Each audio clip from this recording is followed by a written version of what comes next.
自當傳高遠，風雲高。眾所矚目咧，當然就係特區政府啊，呢個管治啊，另一單嘅大醜聞就係呢個強制呢個巴士嘅乘客咧係一定要結係安全帶。點知呢條法例咧係行咗5日幾咧，就慘遭係被中國同埋香港特區政府踢出立法會嘅江玉歡咧喺會外咧就發現，原來係擺咗個大烏龍。呢條法例寫明咧，係只係規限於2026年1月25號出廠登記嘅巴士，嗰啲乘客先至咧係要結安全帶，而唔係話1月25號開始所有嘅商用嘅交通工具都要結安全帶。咁呢個巨大嘅愚蠢嘅漏洞咧，好不幸咧就要由江玉歡喺冇得做立法會議員之後咧先至明察秋毫。就咧特區政府慘遭踢爆咁咧，正如呢個愛國商人朱幼麟指出呢個咧有圖為證佢話咧係一個小學生亦都可以準確判斷到嘅問題。特首同埋佢幾百個顧問、行政會議、立法會員，再加埋18萬嘅公務員，竟然冇一個出聲指正。咁朱幼麟就質問香港人、內地人點可以對香港一國兩制有信心？冇一個出聲指正，梗係冇人指正啦。第一，關我叉事咩？你老味。第二，指正咗分分鐘話我軟對抗呢個挑撥呢個市民仇視特區政府咁點算有條國安法喺度噶嘛？係咪朱生？係嘛？梗係冇人指正啦！我係公務員，我都唔指正啦，笑笑口喺側邊食蕉睇你點死啦，係咪喂，大佬指正你唔怕多事喺立法會裏邊呢個謝偉俊夠嘗試指正叫啲食環署唔好濫發咁多呢啲咧告票啦。喂，黑暴喎，係咪哇，咁指正啦！於是而家呢單嘢咧就非常之勁，個爆炸力喺邊度咧？就唔係話咧呢個安全帶安唔安全嘅問題，係成個特區嗰個管治嗰種咧上下嘅失效同埋冇人負責。呢個咧宏福苑大火已經係啦，就由呢個護法劉兆佳咧已經咧高聲斥喝，不能夠問責，因為你一問責導致人頭落地，就係咧軟對抗。咁你成個所謂嘅政治問責制，神又係你，鬼又係你。又係你特區政府董建華嗰陣時咧，係大大聲係話咧有別於殖民地政府，我哋而家委任呢啲咧局長司長係要政治問責嘅，即係中國人咧嗰把口咧吹水真係天下無敵嘅，要佢真係做咧是龍是蟲咧就即刻現形。你而家要宏福苑大火，到目前為止冇人道歉，冇官道歉，冇官問責，而家呢單嘢咧亦都冇人問責呢個。最好笑呢個運輸署署長陳美寶佢係當事人啦，佢承認咧呢個立案呢個法例有不足之處，咁而家咧係諮詢呢個佢而家咧係諮詢呢個律政司裏邊嘅法律草擬嘅人員之後咧先至咧會再推出，咁即係話將個煲咧係踢咗俾律政司司長林定國所領導嘅裏邊係嗰啲咁嘅叫 bill drafting 嗰啲草案撰寫嘅嗰啲咧法律人員。咁而家呢件事咧就係好大鑊嘅，係燒通頂嘅。正如咧朱幼麟話齋，上至特首，咁佢咁多個顧問、行政會議、立法會議係嘛？嗰度咧嗰90個咧一度咧係被中國官員航天大學教授田飛龍定性為中成廢物嘅咧嘅立法會咧。亦都咧係冇阻止，全部咧係通過，並且話到明不需徵詢民意。咁而家咧就搞到咧係發生一啲冤案啦，包括啦有一啲殘疾嘅人士咧坐輪椅咧，佢綁呢個安全帶咧，佢個綁嘅時間耐咗啦，就慘遭呢一啲另外一啲中國嘅乘客咧，就唔知係大陸定係香港咧狂躁症咧。係用個手提電話卜佢個頭啦，係嘛？咁搞到咧民怨咧係衝突，同埋咧係職院係大爆發，即係呢單鬧劇咧就益咗一個人，就係咧叫江玉歡，無端端咧就做咗咧觀音大士救苦救難咧係菩薩，同埋咧分分鐘民間女特首，亦都做咗咧叫抽緊女俠抽緊女俠，抽緊即係抽緊水嗰個唔係真係咧以前浙江肇興嗰個咁咧就。一個人咧就變咗一戰封神下一任特首咧，我相信都非江玉歡小姐莫屬啦。不過好可惜咧，係嘛？一個咁嘅人才點解慘遭係中國香港特區政府踢出立法會咧？佢又未夠70歲，佢又明察秋毫，睇草案睇得咁清楚，生又生得靚，個形象咧係又擺得上台，係咪先？係嘛？偏偏咧就。同埋謝偉俊呢啲對金童玉女咧係就被踢走嗰個當時咧就講到明㗎啦，因為你阿芝阿 jo 嘰嘰格格係嘛，係到處咧係頂心頂肺。咁而家出咗立法會，俾江玉歡咁樣咧係直斥其非，係咪？呢個有冇黑暴裏邊嘅種種嘅嗰感覺我就唔知呢個係由觀眾自己去決定。咁證明咧，江玉歡同埋謝偉俊兩個咧係天大嘅冤案喎，仲冤枉過張又俠同埋劉振立俾老雜拉喎，係咪啊？喂，而家點樣解決喎？江玉歡係咪應該重返立法會喎？係咪嗱？而家啱啦，有個叫陳家佩咧係俾人煮緊米，就話佢逆線咧係行車不如咧佢辭職，就由個議席係由江玉歡翻去填補啦，好唔好啊，鮑生？今次咧真係好好笑嘅，其實真係娛樂性好豐富啦。咁亦都提供咗好多呢啲咁嘅題材咧，俾我哋咧去評論或者去跟進。咁古有唐朝安史之亂，今有特區安大之亂。咁呢個咧又係成為咗一時嘅佳話。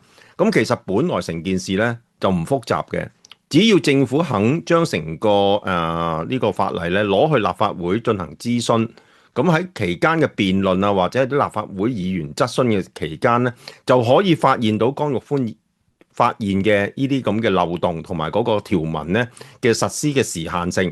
咁但係咧，正如我哋之前所講，特區政府而家行政主導啊嘛，佢行政主導之餘咧，仲有帶有一種傲慢。呢種傲慢就係叫做咧，阿 Sir 做嘢使乜你教，使乜你立法會議員咧審核或者質詢咧？我講嘅嘢就係啱嘅，我做嘅嘢唔使你嘰嘰格格，所以其實成件事咧就正一個回力標，就係去刮呢個行政主導。其實只要行多一步去立法會諮詢就冇事噶啦。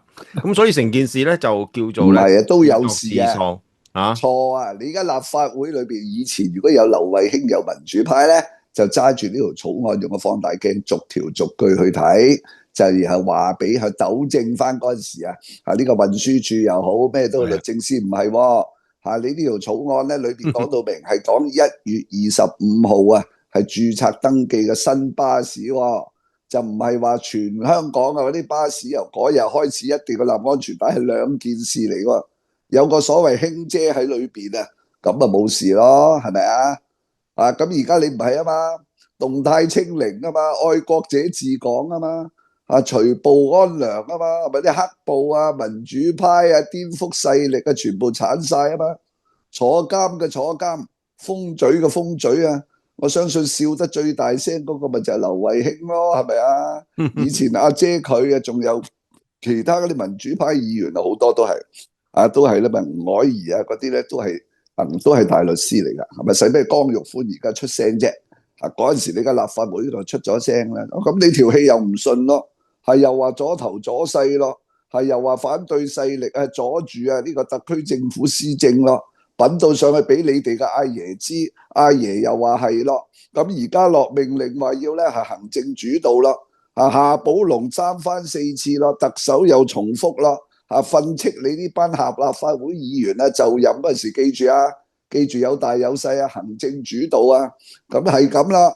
既然你咁講，立法90個立法會議員咪翹埋手，咪等你主動到夠咯，主導到夠咪叫個主導出個大頭佛咯，係咪呢件事好簡單嘅啫，係嘛？3歲細路仔都睇得出正如阿朱友倫話，小學生都識得判斷啦，係成個特區大炒車，係咪兜巴刮落去夏寶龍主任嗰度啦？呢條最大啊，行政主導唔知點主導法啦，係咪？嗱，仲有呢件事咧就問得好啦，就點解18萬公務員冇一個人出聲指證？咁多啲官僚啦，而家最近特區政府咧就下令教師咧嗰個執業證書咧只係批得3年，3年你要續約，續約嘅條件就係每一名教師咧要3年內除咗你要教呢教路咧國安法啊、基本法啊、呢個愛國教育咧，仲要自行咧進行150小時嘅進修，要進修夠150個鐘，仲要冇刑事記錄。好苛刻㗎，先至個教師牌俾你再續。咁我請問點解你針對教師咧？律師點解唔使咧？行會裏邊啊，你呢班咁嘅行會嘅會員一坐好多坐10年，又唔見你3年要進修咧？18萬公務員啊，律政司裏邊啊，嗰啲寫草案嗰啲啊，每3年要唔要進修咧？要唔要考試咧？點解呢個叫3年續牌制啊？你唔一視同仁啊？淨係針對教師咧，係咪？政府醫院啊，嗰啲醫生啊，每3年又要唔要進修咧？要唔要去大陸啊？係咪進修下中國嗰啲醫藥啊？嗰啲藥品啊，同大陸交流下器官移植咧？喂，點解針對教師呢行咧？教師而家3幾皮、4、5皮一個月，唔係喎，你哋嗰啲司局級啊，嗰啲個個30、40萬噶喎，係多教師人工咧係講緊7、8倍噶喎。教師3年要進修啊，其他唔使進修，唔使進修整條咁嘅條例，整個咁嘅大頭佛出嚟，反而江玉歡咧而家冇得撈，佢何德何能？我請問你係乜嘢身份咧？係要搞到成個香港咁樣反轉，人們又不禁要問喎，係咪啊，鮑生？你問嘅問題好好啊，正是我想問噶，就係咁樣嘅行政質素或者嗰種咁嘅官僚嘅技術咧，值唔值30幾萬一個人工啊？陳美寶，另外就係啲立法會議員連埋津貼都10幾20萬嘅喎，咁你哋翹埋雙手嗰90個，咁係咪蹦測測過日子好過癮呢？咁啊，呢啲係納稅人嘅錢啊，咁啊真係使得冤枉啦。但係你講到好笑咧，其實都有好多值得觀摩嘅地方嘅今次嘅事件，譬如話咧喺政府暫緩咗之後咧，大公報出社評啦，就話暫緩安全帶新例咧係實事求是果斷優化。裏邊咧提到咧啲條文咧係未充分考慮實際操作方面嘅困難，例如3點式安全帶唔適合兒童啊、孕婦等等，違例罰款5000元咧就罰則太高啊，仲高過一啲咧，譬如話超速啊咁嘅交通違例嘅罰款。嗱，呢啲好合理嘅。點解大公報文匯報唔係喺之前啊呢個法例實施嘅當日啊已經講出呢啲問題，而係政府暫緩之後先至如夢初醒咧？其實你見到而家咧，即係行政主導之下咧。唔好講呢啲親中愛國嘅媒體啦，其實包括立法會議員一模一樣，完全咧唔係叫後知後覺，係叫做咧叫做完全咧不知不覺。喺咁嘅情況之下咧唔敢提出呢啲種種嘅常人，好似頭先所講，小學生都知道個問題。嗱，譬如最簡單，其實譬如話阿曾俊華都出聲啦，就話呢啲其實叫啲官員咧多啲去搭巴士，就會感受得到咧實際上啲市民嘅需要啊嘛。因為而家全部咧呢啲官員咧，包括即係嗰啲叫人唔好政府用雙層巴士嗰個陳婉嫻啊，我都相信佢係唔使坐雙層巴士，因為據聞咧佢喺半山買咗個大宅，出入咧都有私家車，甚至可能有司機添。咁所以其實呢啲人咧叫離地。或者叫做咧不吃人間煙火，但係可惜嗰啲小市民咧日日要坐呢啲巴士嘅時候，佢面對嗰啲壓力啊同埋罰款咧，呢啲咧就係完全咧係冇人理會噶啦。逐層嚟講啦，你頭先引述大公報咧就讚呢個特區政府啦而家發現法例出事咧，我原來咧係佢不迴避不卸責係嘛，就咧嗰個態度咧係咧叫做有擔當。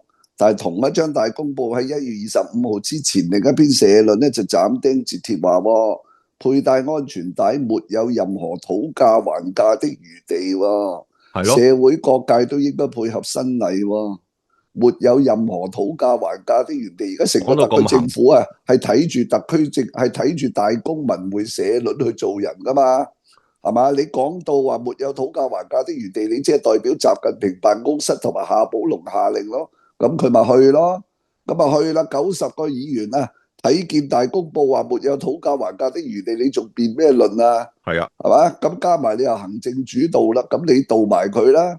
咁原來一炒車之後，原來咧又話喎，從一張報紙咧就話啊，即係大公報呢個法律條文必須清晰精準，經得起咧時間考驗。咁而家好啦，一天都光晒啦，特區政府不迴避不推卸從善如流，就顯示有擔當，係嘛？哇！真係你一張咁嘅報紙，如果用社論去為特首李家超指明方向咧，我睇得幾慘啊！面不紅耳不赤嘅喎，幾日之內咧，呢啲社評可以180度咁樣改變，寫個服字啊！以前鄧小平啊三上三下都要呢個10年8載啦，都要有時間啦，博你唔記得啊，大佬！大公報社評幾日之間100零個鐘頭啫喎。可以咁樣轉彎法咁佢轉彎唔係第一次㗎啦。1967年反英抗暴火燒白皮豬生湯紅皮黃皮狗咧，係咪呢個如港英如不走頭就誓不罷休咧，係咪跟住咧就過得幾個月冇件事咧，係咪？1976年批鬥鄧小平佢好多文章喺度啦，話修正主義投資，跟住話鄧小平嘅偉大改革師咧。係因為咧李家超話佢係大公報讀者啊嘛，100週年嗰陣時唔知咩咧幾多報慶嗰陣時佢係特別嘉賓嚟噶嘛，係嘛？咁所以咧你俾呢啲報紙咁點咧咁真係恭喜特區政府好嘢啊！真係寫個服字嗱，不過咁啦即係而家你成個香港咧係中國化咧都唔係一件壞事嚟嘅，係嘛？既然咧強制行政強勢行政主導，嗰90個立法會議員咧。唔做嘢不作為咧，係理所當然攞正牌啊！咩叫行政主導你要咧立法會要配合。咁你而家陳美寶同埋律政司整條咁嘅法例，就算係行會裏邊睇到有問題都唔有謝偉俊呢個惡例在先邊個夠膽及係咪？咁當然配合啦，配合唔到衰咗係行政主導衰啫。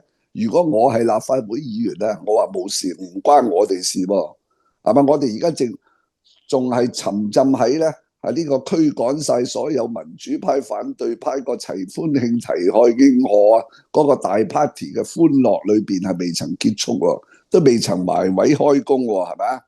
咁當然裏邊咧，你頭先提到呢個陳婉嫻咧，仲好笑。佢話既然係咁咧，係取消所有雙層巴士，只准咧係單層。因為雙層巴士有殖民地色彩，係嘛？咁呢句說話都幾毒啊！因為咧佢知道呢個城巴喺2025年係啱啱咧係同歐盟咧係入口咗咧呢啲咧叫柴油巴士就咧唔用大陸嘅比亞迪嘅電動巴士，話嗰度人哋落晒訂，2026年咧就落地交貨。如果你而家下令話咧係取消晒所有雙層巴士，咁係咪陳婉嫻同埋工聯會賠翻嗰紮訂金俾呢個城巴咧？定係發揮呢個鬥爭資本家嗰個 DNA 嘅精神咧？如果話雙層巴士咧係有殖民地色彩，而家比亞迪係製造好多紅色雙層巴士，係咧喺英國至少有700架係喺度行走緊，都係咧買緊大陸貨噶嘛。即係凡親紅色雙層嘅巴士咧，就係殖民地。咁而家殖民地色彩嘅好多咯，多到咧多不勝數啦。香港大學嗰個鐘樓夠殖民地色彩啦，陸佑堂殖唔殖民地色彩呢個咧瑪麗醫院伊利沙伯醫院夠殖唔殖民地色彩禮賓府嗰棟樓夠殖唔殖民地色彩咁你而家發動工聯會叫李家超即刻搬出啦，好唔好？仲有個粉嶺別墅殖唔殖民地色彩高爾夫球會殖唔殖民地色彩香港會康康級遊艇會殖唔殖民地色彩成個賽馬會殖唔殖民地色彩？我問個最簡單嘅問題啦，陳婉嫻係咪先？你以前做立法會議員立法會都係殖民地色彩嚟嘅。係立咩法？中華人民共和國有冇立法會冇係嘛？冇噶嘛。係嘛？人大唔係立法會嚟噶嘛？你當時做立法會議員你咁型咁有面咁呢啲係咪殖民地色彩咧？咁點解你又做咧？係嘛？好好笑。而家留翻30-40萬一個月加長俸津貼嗰啲，就係殖民地時代，係益咧英國白人牛津畢業，係走過嚟香港嗰度咧，係空降做咧係司同埋局，嗰陣時冇局啊，邊有苗學禮啊、詹伯樂啊、呢個基達啊、呢個仲有霍德啊，嗱呢啲人工就係殖民地色彩啦。包括立法局嗰份人工啊，10幾20萬嘅津貼啊，無縫交接啊，係由立法局至立法會啊，合法匹配幾多個助理，全部係衛奕信同埋尤德同埋彭定康呢3個殖民地總督咧，係為你哋呢班當家作主、黃口黃面嘅中國人設計嘅優厚待遇，不如你搣咗佢啊！好唔好啊？陳婉嫻，你舐緊嗰啲立法會人工同埋津貼嘅時候，你又唔記得咗呢啲係殖民地色彩喎？你舐得好開心喎！最殖民地色彩咪而家咪就係司局長同埋特首份人工咯。係啊，講到明啦，係咪啊？喂，呢個最實際啦，一齊革除啦，好唔好？我拍手贊成啊！我不嬲，我不嬲都贊成啊！係剷除殖民地色彩㗎，不過你唔好選擇性，唔好中國人做兩面人港英益你嗰啲咧，你就舐唔切係嘛？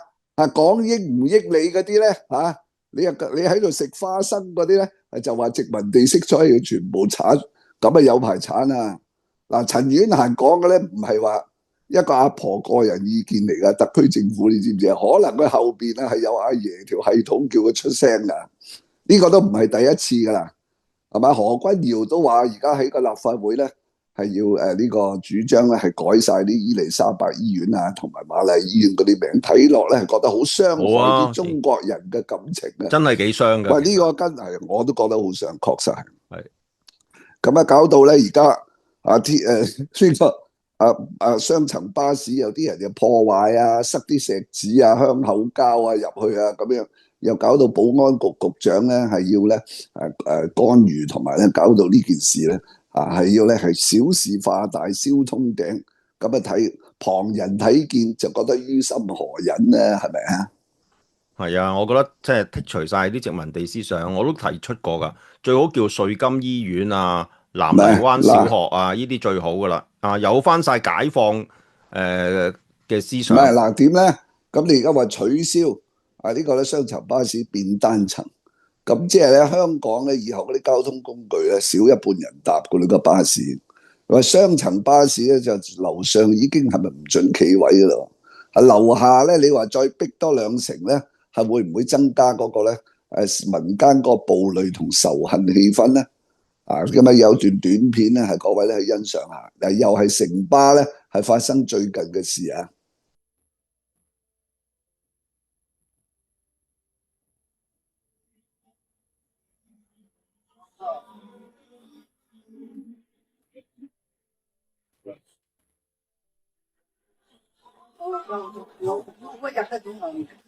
哇！喂！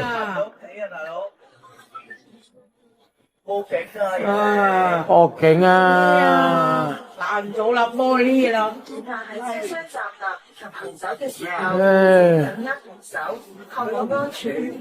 點解啊？點解啊？客在車廂站立及行走時，請緊握扶手，確保安全。寫得咯，牛肉乜嘢都唔寫得先。我每下車都冇寫，都幾難。回咗你報警，問下豬肉佬去睇嘢啊！嗱，呢啲咧就未曾生效咧，係執行嘅呢個強制綁安全帶啊！你話如果全部綁埋安全帶咧，又會點咧？而家全香港嘅交通工具唔止城巴、地鐵啊、輕鐵啊嗰隻仇恨同埋狂躁指數都好高。再睇埋呢段片先。你睇下幾多人？公司要視頻嘅，公司睇㗎嚇，要 check 緊你投訴啊，好嗎？呢個就 OK 啦。咩啊？呢個起碼10幾都未落車喎，司機。我就實投訴你㗎啦。你咪做到位，你睇下眼睛做下先。你所盯唔盯啦？你問下後面啲乘客啦。大陸啦你。你啱啱嗰度有冇埋站啊？嗰度我前面架石屎邊冇埋站。你睇下後邊有冇人話你啊？你哋會攞電子嚟嘅啫，嗰個石屎要埋站，牆後咪要打開。咁點解我落唔到車啊？都冇電子嘅，係咪你責任啊？冇電子嘅嗰啲牆後門都開過，仲都要開門。係。司機真係唔識㗎。司機好啊，你佢就公司睇到 check in 㗎啦。所以喺呢個時候咧，就難怪啊，曾俊華咧，佢睇到咧係非常之唔安樂啦，係嘛？佢話咧，你特區高官唔該你貼地少少啦，唔好坐喺個冷氣間嗰度咧，係日日開會齋噏啦，嚇自己坐下巴士啦，嚇講起坐喺巴士咧就好笑啦，嚇呢個咧每個高官咧配備呢啲 AM 車咪夠係殖民地色彩啦，呢個以前港英嗰啲官員啊係落區啊高高在上噶嘛，係咪啊？係咪取消啦？而家第一步咪取消嗰啲 AM 啊，嚇司局級官員啊、高官啊、常秘啊嗰啲咁嘅專用車啦，唔好咁多司機咯，係等喺全香港啊18萬公務員由特首至到司局級官員翻工，全部坐地鐵、電車或者巴士體察下民情咯，唔好搞到好似林鄭月娥要選特首嗰條廁紙又唔知去邊度買啊，八達通又唔識用啊嘛，咁啊近日咧就喺嗰個社交網站多咗一啲咧係假冒本人啊嘅一啲疑似嘅呢啲視頻啊，定係呢啲 podcast 例如咧好似呢一個各位咧可以睇睇個熒幕就話個本人咧就疑似咧係教各位咧係去買股票嘅呢啲咧係假冒嘅就我哋咧永遠咧就只係得風雲谷呢3個字啲呢個台。就冇呢4個字或者5個字嘅其他嘅呢啲網站同埋呢啲咧呢啲平台嗰啲全部係假嘅咁咧就要驗明正身咧，就當然咧最可靠咧就係喺風雲谷下邊嘅資訊欄撳一撳咧，就本人嘅 Patreon 裏邊咧就每一條咧就都係真嘅咁即係呢啲假冒咧就。要不得咯，係嘛？即係你假冒本人咧，我都覺得好有面咯，係嘛？如果唔係話名牌點會有人假冒咧？係嘛？即係請各位四方江湖人士高抬貴手啦，係嘛？即係承蒙你睇得起我啦，係嘛？咁揾食咧就大家各自發揮本事咯，假冒我個名咧走去夾埋買股票或者飲食或者係有陶傑去訪問呢個李隆基又或者訪問呢啲何生何太嗰啲咧，全部係假嘅咁咧，我知道咧，即係光明頂結束之後咧，可能有啲少數人仲沉浸喺嗰個悲痛之中啦，係嘛？你又化悲痛咧，就為自己揾食嘅力量，就唔好化悲痛咧，係為假冒本人嘅嗰啲智趣咯，好唔好俾條生路我行好啊！嗱，咁講翻呢個大陸啦，呢幾日咧就仍然就係咧各大軍區咧係冇表態呢個咧係極之不正常。而家中共係近80年嗰個歷史個規律上次拉呢啲咁嘅徐才厚、郭伯雄呢啲即時係齊輯咧係擁護呢個黨中央。咁可能咧見到出邊嗰啲輿論咧都有指指點點，所以咧中國嘅解放軍報咧就發表第3篇文章，評論員就以強烈的使命擔當、攻堅奮進。嗱，你睇啲細節呢個第3篇唔係社論係評論員即係話規格咧就已經低咗半級㗎啦。係咯。咁好多中國問題專家咧就話雖然咧解放軍咧報咧係第3篇有啦。就係點名呢個張又俠同埋劉振立啦，但係其實都係暗中咧係幫佢哋燒咗降咗溫同埋降咗格嘅。點解？你睇呢條標題，以強烈的使命擔當、攻堅奮進。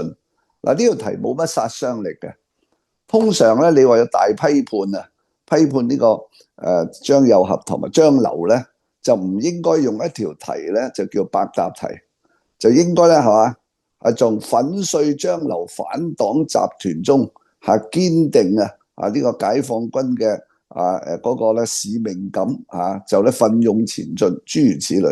呢條題咧係好中性同好中和。我哋再睇睇啦。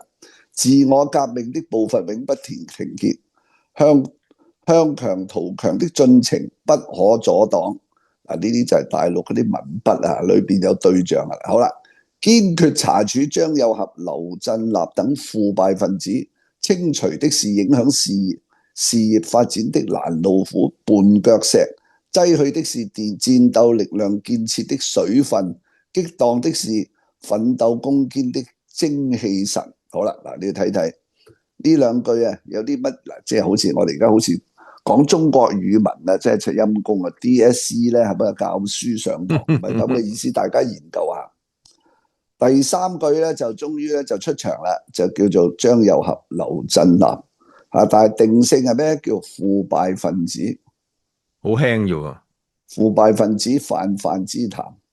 你既然第一日中國咧係用5個嚴重係嚟到定性，包括嚴重踐踏同埋破壞中央軍委負責制，嗰5個嚴重咧就起碼嗰個罪名咧就唔係腐敗分子，係反黨分子或者係反黨集團。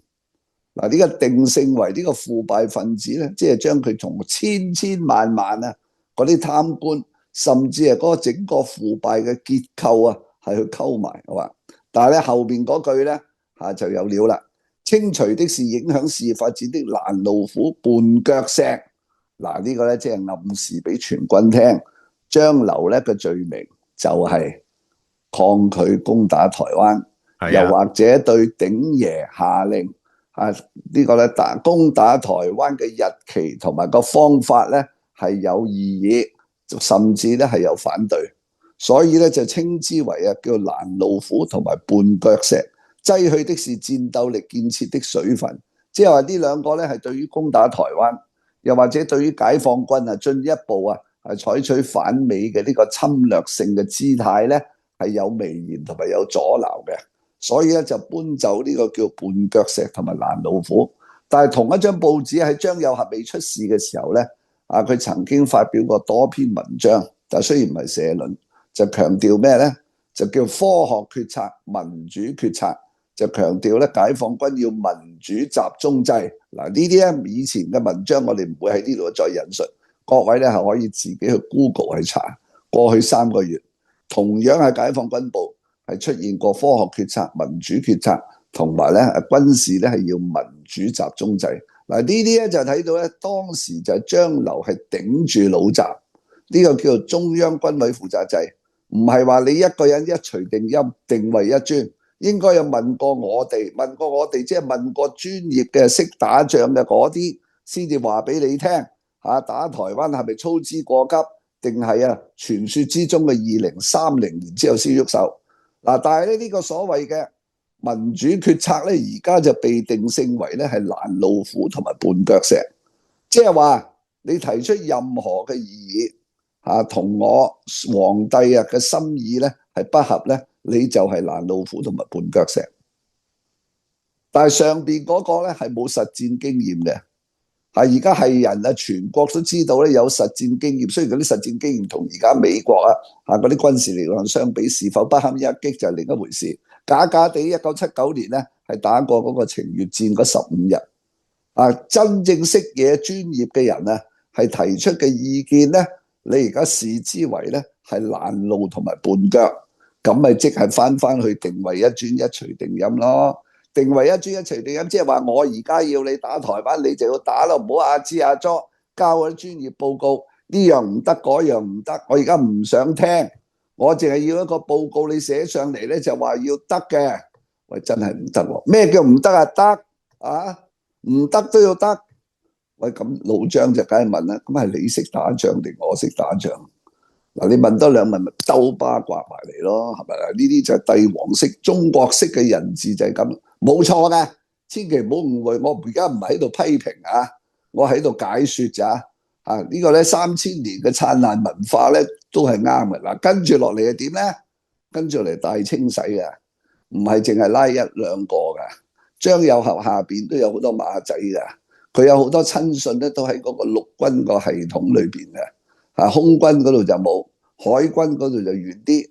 嗱，所以呢個你可以參考歷史嘅先例，就唔係崇禎明代開國皇帝嗰個叫朱元璋朱元璋一坐穩入去嗰個南京啊，嗰個帝王寶座大殺功臣啊，殺呢個咩徐達啦，仲有佢個親家老爺叫李善長你因為咧覺得李善長謀反啊，仲有一個左丞相叫胡惟庸係嘛，跟住就連帶咗另外一個咧將軍叫藍玉每殺一個咧係牽連2、3萬人因為咧呢啲胡惟庸藍玉呢啲喺個軍隊裏邊遍佈係佢啲親信所以嗰幾場嘅清黨呢個朱元璋係殺到血流成河所以一個明代嘅開國皇帝同埋一個明代嘅末代咧，呢啲中國歷史咧都有好多啲行為係可供參考，係完全咧嗰個心理狀況咧係雷同嘅咯。好啦，咁呢個攔路虎同埋絆腳石，喂呢個講唔通咯，係咪啊？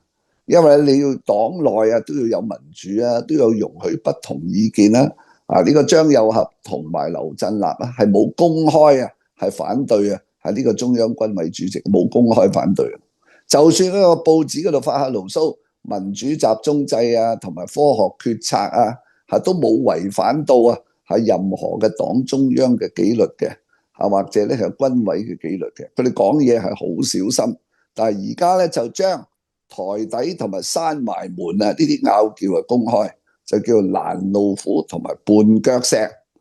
呢個咧香港特區有咩參考咧？你唔好以為唔關你事。香港特區高官據說習近平思想文集咧就人手一套。呢一篇嘢咧就係裏邊體現咗習近平嗰個叫軍事思想。呢個就係咧定位一專一錘定音。呢個證明咧香港特首李家超喺2個月之前將呢個立法會裏邊70歲以上嘅嗰班老鬼同埋阿支阿左平時講嘢窒口窒舌嘅江玉歡、謝偉俊之流咧係全部革除，係正確嘅，係咧已經咧係領先係吃透咗呢個精神。因為點解咧？你個立法會嗰度咧係樣樣反對嘅話，你咪就係對於行政主導嘅攔路虎同埋絆腳石咯，係咪要搬走呢啲咧？係提多次喺立法會裏邊對李家超強勢行政主導個決策係提出批評嘅咧，就係等於搬除絆腳石同埋咧係格殺攔路虎啦。咁可惜咧就殺唔清，有一隻母老虎走咗出去，叫做江玉歡，就揸住呢個巴士安全帶嘅問題咧係大做文章，就導致到咧特區政府今次咧呢個行政主導咧係大太 Q。呢個損害咧非常之大嘅。呢個所以點樣活學活用解放軍部嘅評論，同埋同香港特區政府強勢行政主導嘅現實互相結合咧，呢個咧將會係呢個香港特區政府面對一個課題啦。你話我哋咧風雲谷係嘛，時時有啲建設性嘅意見嘅。你睇嘢咧唔好淨係睇香港，你要睇埋咧內地，尤其睇埋你哋嘅阿爺嘅中央係嘛。所謂嘅中央，所謂阿爺係邊個？阿爺而家最近發生啲咩事好閉翳？咁咧香港特區嘅官員司局級咧係應該日日學習呢個咧解放軍部，起碼而家就係咁啦。攔路虎同埋絆腳石咧係英語咧係清除嘅，所以咁證明咧李家超咧係將呢個立法會裏邊趕走一班人咧係啱嘅。咁可惜咁呢位歡姨咧係咪心有不忿咧？出咗立法會咧咁樣整一個橫手大報復咧？呢個點樣論斷就唔知啦。就變咗咧出現呢個非正式嘅護法就叫做劉兆佳有嘢講啦，係嘛？根據香港01咧嘅報導，安全帶之亂呢個又名歡姨解帶係咪即係歡姨咧係為香港嘅巴士嘅乘客咧係安全解帶，歡於解帶就肉白相見就牽調查問責呼聲，行政失誤料有人孭鑊。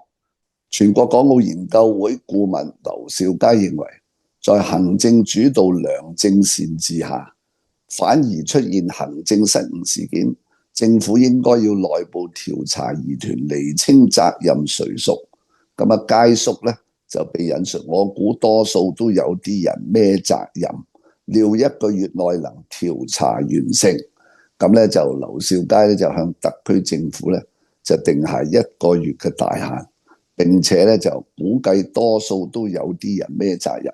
呢個就同佢就宏福苑大火咧係就話堅決咧係不能夠有人頭落地，以防咧就叫以災亂港嘅説法完全唔同啊！咁而家今次係咪有人借以歹亂港咧？咁就要問下劉兆佳啦，係咪借機咧係軟對抗咧？係嘛？咁佢話舉例內地遇到行政失誤問題時下，又肯定有人問責，你知就好啦。咁宏福苑大火，你又話唔應該有人問責，唔應該有人頭落地，乜而家寬衣解帶嘅大醜聞啊，就要有人頭落地？咁係邊個咧？唔使講啦，呼之欲出。咁我代劉兆佳咧係揭呢個謎底咧，佢應該就係指運輸署署長陳美寶啦，係咪啊？咁啊，據官場裏邊呢啲人透露，陳美寶都好冤枉噶喎，因為呢個強制安全帶咧。呢條法例咧係前一任係而家嘅羅淑佩係做緊管緊交通運輸嗰陣時咧係勒令咧係進行呢個立法嘅喎。咁即係話咧佢走咗之後呢個鑊咧就俾阿 Mabel 姐咧係孭到認一認。嗱，咁如果你深層結構咁樣去追究落去咧，係咪淨係問責阿陳美寶，係咪又令到陳美寶6月飛霜咧？咁就另一個話題啦，係咪啊，鮑生？哇！而家咧真係大鑊啦，牽連頗大喎。如果你講到呢個安全帶之亂，因為據聞咧最早提出要立例規管巴士乘客要戴安全帶咧，係民建聯嘅陳克勤喎。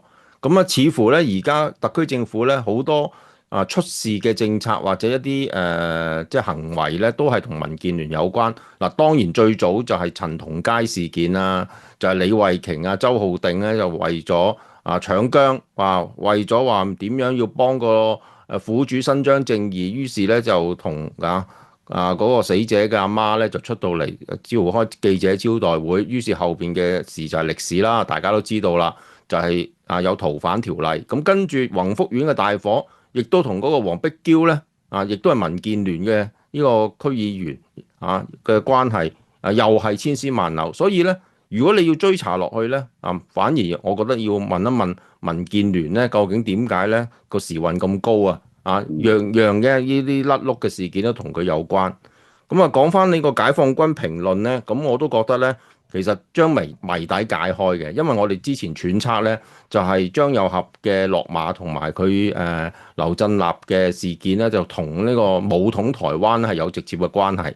因為咧即係好似我哋編劇行裏邊嘅例子一模一樣，當有外行嚟管內行嘅時候咧，咁咧就會通常咧就會引發衝突嘅啦。即係譬如話我僆仔嘅時候走去開劇本會，咁哇好多人咧就坐咗落嚟。咁我唔識噶嘛，有啲即係究竟係咩人？咁事後就請教一下啦。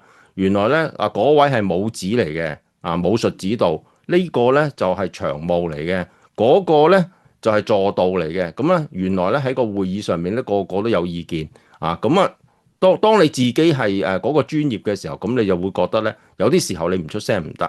咁即係譬如話去到張又俠嘅事件，我估計呢個純粹咧就戲仿。就習近平話俾佢聽咧，就2027年就一定要過台灣海峽噶啦，一定要登陸台灣。咁張又俠咧就話：喂，陸軍我冇問題我唔信張又俠一句就話唔得嘅。佢就話陸軍我哋一定咧就奉習主席嘅命咧，一定搶灘成功登陸。不過我就會諗一諗究竟我哋個海軍能唔能夠咧就運輸嗰啲補給物資同埋彈藥咧，可以源源不絕咧咁喺後勤上面咧通過呢個台灣海峽。好啦，即使海軍做得到，咁我又驚個制空權咧，空軍唔能夠同呢個美國同日本咧可以爭一日之長短，唔能夠保證呢個台灣海峽嘅絕對制空權。所以我覺得呢個時間表咧，可唔可以推遲習主席？咁可唔可以推到2030年嗱，即係我估計可能喺呢個咁嘅即係專業嘅問題上邊，因為咧軍隊咧唔係淨係口講嘅，要計數嘅。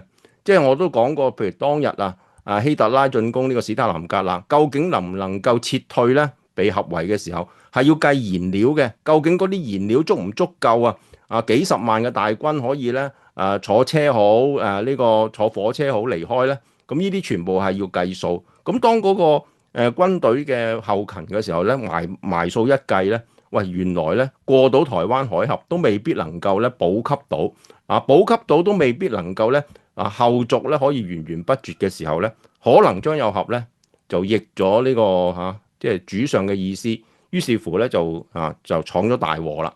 咁因為咧，即係而家好似你睇翻李家超，其實佢學習呢個習近平思想咧，都幾道家㗎。行政主導，即係一人話説了算任何咧提出異議嘅，包括立法會議員咧，全部咧都要咧即係好似張又俠咁落馬雖然未至於要逮捕。咁所以其實而家咁嘅情況咧。呢篇咁嘅文章咧，裏邊除咗你提出嘅攔路虎絆腳石之外咧，後邊有兩句咧都好清楚噶啦。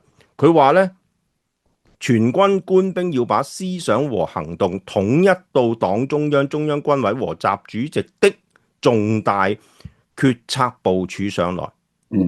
咩叫重大決策部署咧？今時今日，咁呢個最大其實如果擺喺日程上邊咧，就係台灣嘅統一，冇其他嘢噶啦。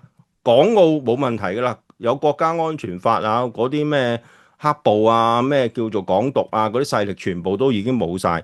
咁另外就算印度嗰邊都已經咧大家傾掂數啦。咁而家唯一一件事就係重大嘅決策，就係武統台灣。咁所以其實而家佢再次強調咧，呢個要將呢個思想嘅重大決策部署上來咧，就係將武統台灣嘅時間表要擺上嗰個行事曆上邊，咁喺呢一點上邊咧，可能雙方發生咗衝突，所以張劉二人咧就有此下場啦，陶生。所以呢個攔路虎絆腳石就係咧呢個解放軍報呢篇署名文章嘅看點啦，係咪？咁正如咧，即係阿劉兆佳除咗批判呢個特區政府呢個咧良政善治之下。呢個強勢行政主導咧係甩碌咧，佢就話中央如果知道就肯定係唔高興。呢句咧就得人驚啦。佢話中央唔知道咧就唔高興，係咪？咁咧就令人咧就去猜測阿劉兆佳點知中央唔高興咧？你係咪有條天地紅線搭上去咧？定係如果我係李家超就話中央高唔高興呢啲咁嘅攬安全帶呢啲咁濕碎嘅嘢？中央即係指習主席啦，習主席日理萬機，而家解決張又俠問題都頭都大埋，佢點會理你香港城巴攬唔攬安全帶？除非你劉兆佳去督背脊啦，你話俾個阿習聽，阿習咪唔高興咯，你唔話啦，咪就高高興興咯，係咪啊？所以呢句説話裏邊咧係大有威脅我哋咧，係李家超特首嘅意味。咩叫做中央知道唔高興？呢啲古惑仔江湖上嚟講，咁樣講係好串嘅，你知唔知？咩叫串啊？呢個協爺自重呢四個字係咪？你而家協爺，你真係嚇人嚇我係咪？而家講到明，港人治港、高度自治，有咩嘢唔可以喺香港範圍裏邊解決？係咪？你無啦啦你提到中央係咩意思？咪中央唔高興係咩意思先？係咪？即係而家江湖上邊講嘢係咁噶啦，呢個江湖論述係咪？無啦啦你咁乜亂，呢啲叫亂撻朵啊嘛，亂撻朵好大罪噶。喺九龍城茶餐廳咁兩個嗰啲着校服嗰啲咁嘅書院仔出嚟你一言我一語你大佬係邊個，我又係邊個，然後練會師龍飛鳳舞振家聲咁樣係咪？隔離真係有一個會員聽到係埋嚟鬥一鬥你位靚仔，你邊度噶？你邊個照啊？冇咁 Q 串，係咪串咩？咪你邊個叫你亂噏？咪就兜茶餐廳咪拳打腳踢都喐你一鑊咯，咁點啊？呢啲叫江湖規矩政治同江湖係好相似噶，雖然唔係 exactly 一樣，尤其係中國人嘅政治本質上係一樣，係咪？尤其而家做緊特首嘅咧係紀律部隊出身，見慣三合會江湖人士嘅我哋超哥係嘛？你講呢啲咁嘅嘢係咩意思先？你而家係咪又想做攔路虎同埋絆腳石先？篤背脊做義五咧，喺江湖上嚟講係好乞人憎嘅咯，係嘛？所以咁就係而家出現呢件事。好啦，咁到咗江玉歡啦，嗰個問題係點解決咧？呢啲你搞到咁樣，你如果發現嗰條條例係唔啱，而家既然人哋夏寶龍講咗行政主導，按規矩咧，你就唔應該公開咧將佢揚出嚟，你應該透過特別渠道打電話係咪俾李家超特首，你話超哥咩事啊？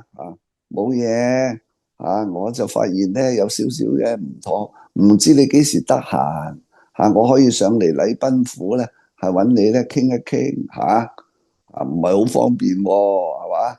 唔方便你俾個時間我啦，嚟啊，係嘛？好緊要嘅你，係嘛？雖然話男女授受不親啫，即係以江玉歡嘅美貌同埋魅力只要你一個電話度兩咧，鐵石心腸嘅超哥咧，如果我係超哥，我一定俾翻半個鐘頭你嘅，係嘛？咁咧你上到去係嘛？左望右望冇嘢係嘛？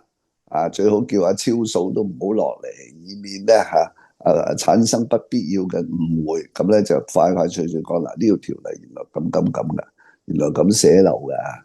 阿超哥係嘛嗱，即係我就唔會公開咧一講咧香港01咁響海外 KOL 呢啲咁嘅葉劉嗰啲咧係攞嚟咧係大做文章就無謂啦不如咧，你而家靜雞問下律政司司長林定國點搞掂啦，同埋暗中查係咪有鬼咧？係咪有內鬼內鬼喺邊度？咪律政司咯，裏邊嗰啲寫草案嗰啲咯，會唔會係嗰啲做內鬼咧？邊有咁多內鬼唔係而家出邊啲海外黃絲嗰班 KOL 都話喺度捉緊鬼啦，係嘛？我哋裏邊點會冇內鬼啦？呢啲咧好多嘢咧係可以閂埋門咧，係暗中解決嘅。咁咧就可以咧就暫緩就好學從善如流，就唔需要咧係拿高個肚皮俾人睇咧，話裏邊1月25號原來係落成同埋咧登記嘅新巴士先至攬安全帶。呢個明顯咧係有人瞌眼瞓嘅。呢個咧大嘅疏漏咧係非常之係結構性嘅。我就咁睇喎，江玉歡點解要咁做啫？我又唔係立法會議員，如果你留翻俾我喺度做，我都叫俾2分薄面你啊。難聽啲講係你趕我走㗎喎，咁你趕得我走，咁我就唔使俾面你㗎啦。咁我做咩仲要咁好心，慢慢約你，跟住咧呢個苦口婆心俾張牌你打啫。我梗係要同傳媒講攞翻我冇咗嘅立法會議員嘅地位同埋嗰個影響力㗎啦，就話俾你知，就兜巴刮話俾你知，我唔坐喺立法會裏邊咧係你嘅損失。女人咧有啲時候咧報復嘅心態咧，你唔好睇小即係咧其實咧係好強㗎。呢種強法唔係話一定要咧即係害到你雞毛鴨血，只不過咧喺適當嘅時候咧係會還擊一下，咁而家咪要你找數咯，要你阿超哥找數咯。我頭先未講完嘅，係嘛？你講得啱，我都有諗到噶啦，係嘛？千山萬水走上去傾，你估淨係咁少咩？係嘛？就梗係嗱，阿超哥如果咧即係你接納我呢個美意咧，我都希望有少少回報啦。咩回報嗱，你都知啦，係嘛？我而家好委屈咯。我為香港好，為你好，俾你拋出咗立法會，咁你咪將佢上翻去而家滿晒人噶咯，係嘛？冇係咪？仲行會咧就仲有位嘅，係嘛？翻去立法會我就唔制啦，你唔好搞我啦，呢啲可以傾噶嘛？你而家 Donald Trump 做咗總統咧，再加埋施紀賢去北京咧，係傾放黎智英傾啲傾路。而家從政流行係叫 bargain 嘛，係咪？你巴近可以對你有利，又可以對李家超有利，呢啲全部閂埋門咧係有得傾。當年啊，劉夢熊啊，係咪都係想同阿梁振英巴近個行會翻嚟做？點知好可惜咧，佢就白紙黑字寫咗出嚟，慘遭啊！我哋梁特首啊係去嚴重打擊啫。嗱，呢啲你唔好理佢個手法唔啱，但係劉夢熊係生意人，佢識得咁巴近咧係冇錯嘅。嗱，呢啲咧就係人不為己，天誅地滅。你出嚟做善事咧，而家咁樣咧。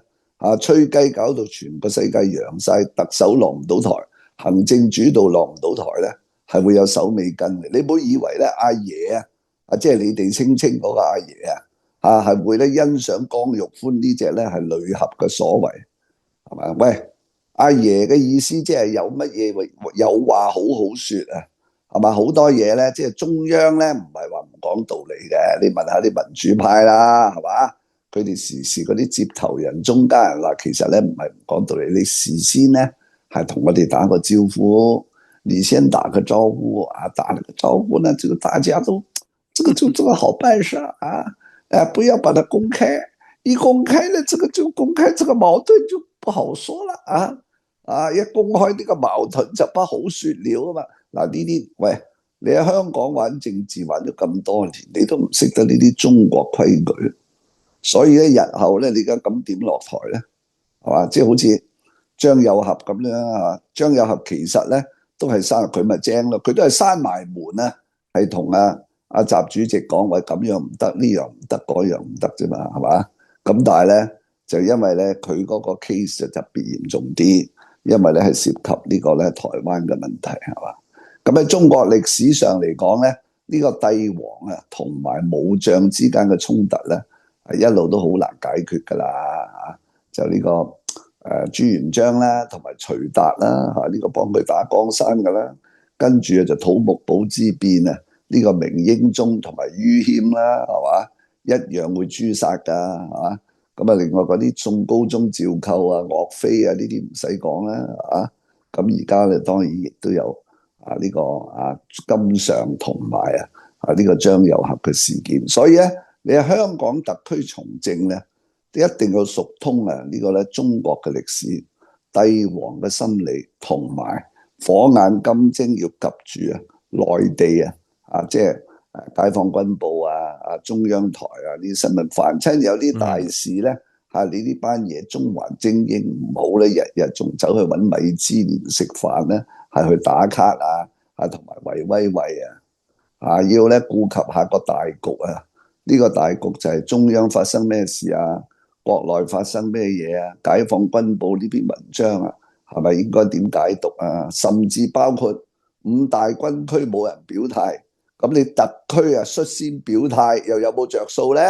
呢個都可以諗㗎，係嘛？特首而家表態咯，堅決擁護習主席係呢個粉碎張又俠同埋呢個劉咩嘢反墮就係你響度咧。哇！全國我諗咧對香港特區另眼相看係嘛？呢啲叫搶姜，呢個咧亦都係一種可能性唔係一定會唔係一定你唔好咁樣你真係唔係驚咩啫？騙錯橋大佬，佢跟錯邊唔係跟錯邊呢個世界喂，火中取栗，呢個叫搏一鋪啫嘛。Donald Trump 而家係咪鋪都係賭係咪？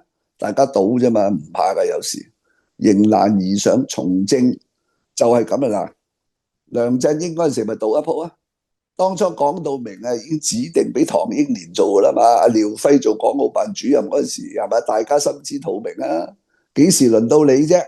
係嘛？你結果就迎難而上，邊個話指定佢我想做，結果咪搞掂咯，咪查出嗰啲咪僭建一陣又話呢個行會嗰度唐嗰度講錯嘢話你講大話咁搞到本來有得做就冇得做啦所以揾中國政治裏邊係好多缺橋嘅，有時你以為得咧就係唔得，有時你認為唔得咧偏偏就得，呢啲就叫搏一鋪買大細就係咁啦。當然咧我冇立場如果買錯咗就大鑊啦，係嘛？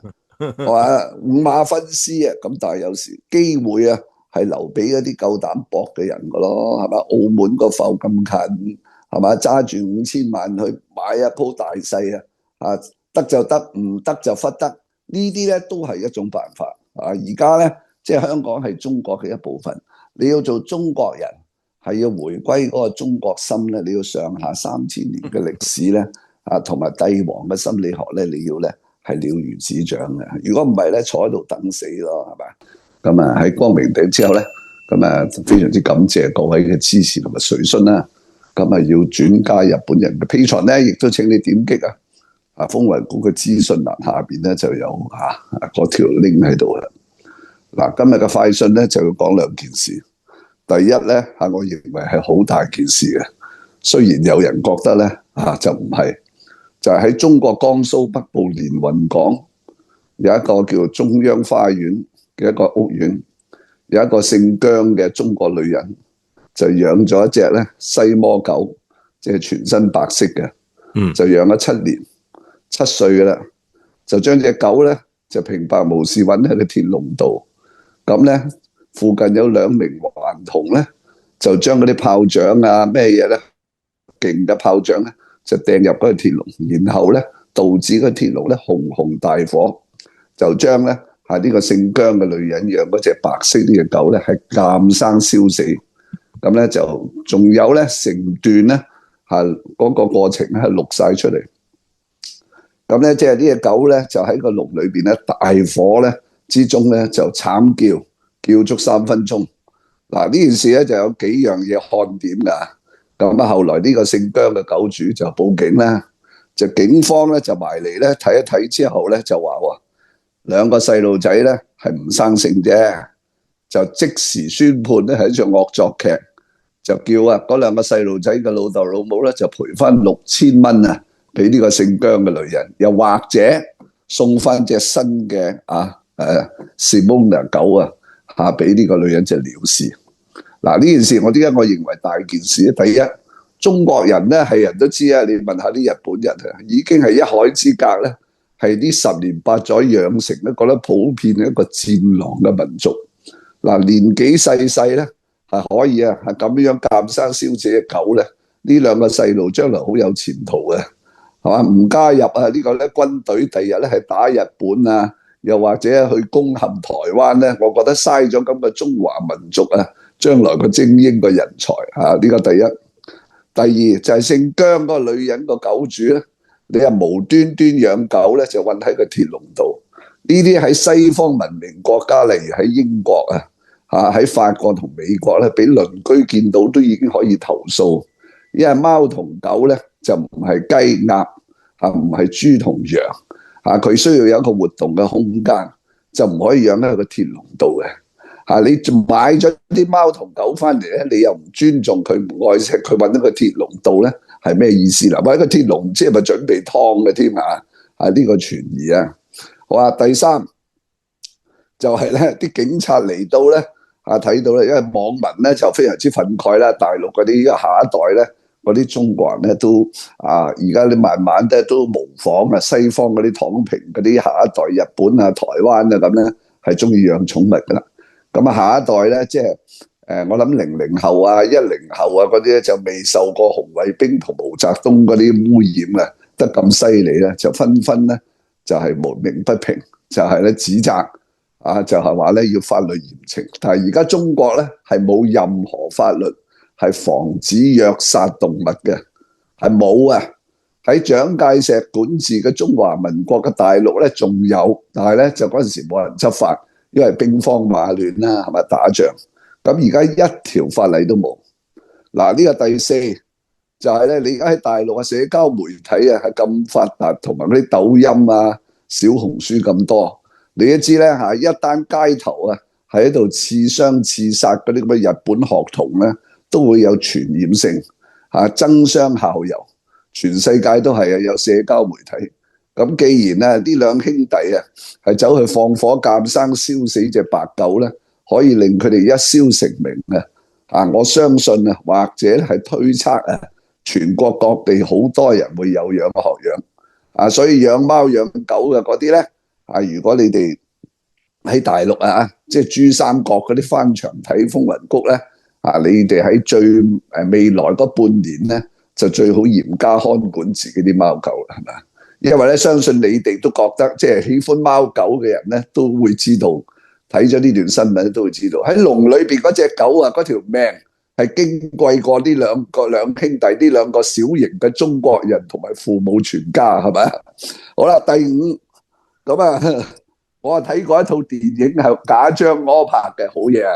呢位咧北方啊係一位才子嘅導演叫天注定，呢套戲之好睇咧就係講陝北係一個煤礦本來係國有俾佢條村嗰個黨委書記咧私底下咧就賣咗俾一個咧喺香港嘅大陸嘅土豪礦主，咁賣咗個礦咧就唔分錢俾人，咁結果裏邊有一個村民攞支獵槍係嘛，就將村委書記啊同埋土豪啊同埋咧其他嗰啲攔路虎絆腳石啊一槍嘭一個咧係就地處決。嗱，呢套戲咧可以講係賈樟柯一套咧係非常之罕有嘅熱血電影，喺推出之後咧甚受歡迎，咁啊後來咧係禁影，就連帶咧連賈樟柯咧都唔俾佢拍片添啊！咁啊相信咧喺咁嘅狀況之下，呢兩兄弟住喺咧咩蘇北呢啲咁嘅野蠻地方，嗱江蘇北部嗰啲人咧係低端人口嚟啊，徐州啊、連雲港啊呢啲，當年乾隆皇下江南。就去到徐州微服出巡，就見到兩個女人咧，兩個大媽咧，當街咧喺度咧係打交，撕扯到咧頭髮又甩衫裙又甩咁樣喺度唔講粗口。呢係蘇北地區，當時咧乾隆皇帝睇到咧搖下頭啊，係嘛？咁然後咧喺嗰個酒館嗰度咧問佢攞支毛筆攞啲墨咧喺個牆度寫咗8個字。叫做窮山惡水潑婦刁民，呢8個字咧就係形容蘇北、江蘇東北部同埋山東南部呢啲野蠻種啊，係嘛？咁啊，所以咧呢個發生喺徐州附近嘅連雲港咧，可見呢個民族嘅 DNA 個水土喺嗰度咧就真係世代都不移啦。呢個咧我哋做一個人類學係嘛，係嚟到分析啫，係咪先？咁咧呢個有冇人咧？跟住攞把槍去學呢個天注定咁執法咧？既然公安都唔理啦，就話兩個細路唔生性啦咁連雲港嗰度周圍或者全國有冇人睇到愛貓愛狗嘅中國人替天行道托咗天注定嘅賈樟柯裏面提倡嘅熱血精神，冤有頭債有主，揾翻呢兩兄弟，揾翻個龍度點火鑑生燒死咧。如果有咁樣嘅一幕咧，我就一定會面帶笑容向各位咧係跟進報導嘅，係咪鮑生？係嘛？嗱，呢件事件咧係十分之殘忍啊，因為咧即係成個片段咧係有3分鐘啊，即係我哋當然就唔會播出嚟啦，因為咧實在咧令到人咧心裏邊產生陰影。件事咧發生咗之後咧，最恐怖嘅係嗰個2個男童嘅父母，咁擺出一個咧好傲慢嘅態度啦，就好似正如你所講啦，只不過係惡作劇，同埋咧係一條狗嚟嘅啫，賠錢了事。只不過係一隻狗個家長話係冇錯。其實2個男童咧，你話佢未成年惡作劇或者係佢闖出大禍等等，你都尚且咧可以理解呢啲咁嘅即係喺中國大陸縱容之下。唔係㗎，我身為一個咧住喺西方嘅文明國家嘅公民咧，我唔理解嘅。中國人有句講句細時偷針就大時偷金啊！惡作劇唔係咁解啊！惡作劇呢啲唔係走去鄰居嗰度撳咗鐘然後走人啊，係監生燒死一隻狗啊！呢啲唔係惡作劇嚟㗎。當然唔係惡作劇啦，但係我意思係話呢啲係自細已經顯示得個極之邪惡嘅魔鬼本質啊，係咪？嗱，如果你用呢個標準咧，我話俾你知咧，中國大陸可能一半嘅人口咧就應該要消失嘅，因為咧呢個係即係嗰個學你話民族嘅傳統，因為佢哋對動物嘅生命咧係從來唔尊重。其實即係退一步講，其實對人又何嘗尊重咧？大部分嘅人都係韭菜或者奴隸㗎嘛。即係賺緊幾百蚊或者1000幾百嘅人民幣，過住一啲咧奴隸式嘅生活。咁其實人尚且如此，其實狗嘅遭遇喺佢哋眼中我點解話理解啊？我理解唔係覺得佢哋合理，係因為佢哋對人咧都係視為咧呢啲韭菜同埋奴隸，即係話如果你去即係做過一啲即係生意嘅，你又或者同嗰啲北京市長蔡奇講嘅低端人口交個手咧，你都知道其實佢哋係互相撕逼啊，用翻佢哋嘅字眼係，其實係互相喺度廝殺嘅啫。人同人之間尚且如此，所以我點解理解就理解佢哋對生命對動物咧係完全冇尊重嘅。如果你用西方嘅標準同佢哋去量度咧，咁呢個就實在咧失諸交臂啦。所以成件事咧，我覺得你都講得啱。首先，其實中國人適唔適宜養呢啲動物咧？特別係一啲我哋叫矜貴啲嘅西摩犬，唔係雜種犬，唔係嗰啲唐狗，係貴嘢嚟嘅。就算喺中國大陸咧，都唔係咁容易咧可以養。但係佢哋養嘅方法，正如你所講，係韞喺個鐵籠裏邊。嗱，呢件事本身啊，呢個主人啊，其實都有問題。甚至其實佢呢隻西摩犬有冇牌照啊？又或者佢有冇其他狗啊？佢哋點樣平時去養呢啲狗啊？個待遇啊？其實呢個係另外一章節啊。咁所以其實講翻轉頭就係究竟啊呢班人啊，我唔理佢究竟住喺蘇北連雲港啊，定係陝西啊，定係甘肅，定係上海、北京，定係廣東，究竟佢哋啊過緊嘅生活，如果佢哋要模仿西方嘅中產階級啊，唔好講養狗啦。甚至佢哋揸雙 B1A 嘅車啊，或者佢哋用任何牌子嘅手袋啊，或者佢哋拎喺刀叉食飯嘅時候啊，其實佢哋一模一樣。究竟佢哋將西方嗰套文明搬咗去中國之後，過嘅係咩生活？即係正如所講，用刀叉原來係食人肉嘅，咁呢個文明要嚟做咩呢？或者原來你養嘅西摩係韞佢喺鐵籠裏邊。咁樣過日子嘅，咁你養嚟做咩咧？所以其實你牽引到呢個問題唔係簡單嘅細路仔佢哋咧殘忍，或者係嗰啲狗被虐待，背後牽涉一個文明嘅問題。呢個文明嘅問題咧，即係再講落去咧，就所謂傷感情啦，陶生。呢咁咧，我相信會有感染性。如果係咁樣惡作劇，1-2年之前喺蘇州呢個日本人學校門口。係一個日本男童同埋佢阿媽行出嚟，俾個中國人埋去捅咗2刀，嗰個都係惡作劇啫，係咪啊？佢哋可以話，只不過係一個日本人啫嘛。係，只不過係日本人啫嘛，橫掂你嗰啲咁嘅抗日呢啲戰爭劇都唔將日本人當係狗啦，因為你覺得日本人將中國人當係狗啊嘛。佢會問你南京嗰啲人係咪人啊？都死咗30萬人啦。咁而家死一個日本人有乜大不了？嗱，呢啲真係佢哋嘅邏輯嚟㗎，唔係講笑㗎。佢真係咁會反問你㗎。好嘢啊！所以呢單新聞咧，我覺得呢件事咧都係香港嘅中小學啊。嗱，佢哋而家學習緊做中國人啊嘛。呢啲咁嘅新聞咧喺英國咧，我可以講話100年來冇發生過嘅。喺日本咧亦都冇。喺美國、加拿大、澳洲咧，你話有時虐待動物啊，唔可以講冇。但係呢啲蓄意處心積慮，係將一隻狗咁樣放火咧，係監生燒死。而當地嘅警方同埋呢個殺人兇手殺狗兇手個父母係咁嘅態度咧。呢個全世界咧，我就冇聽聞嘅，或者喺啲第三世界非洲有啦，呢啲唔知啊。所以做貓做狗咧都要識得投胎啊，係嘛？你揀正一個咧，喺對動物係自古以來毫無尊嚴、任意踐踏生喺嗰啲咁嘅城市咧，我話真係陰公啊！咁當然啦，即係我自己就覺得呢隻狗嘅狗命咧係貴過個全家人，係嘛？咁見仁見智啦。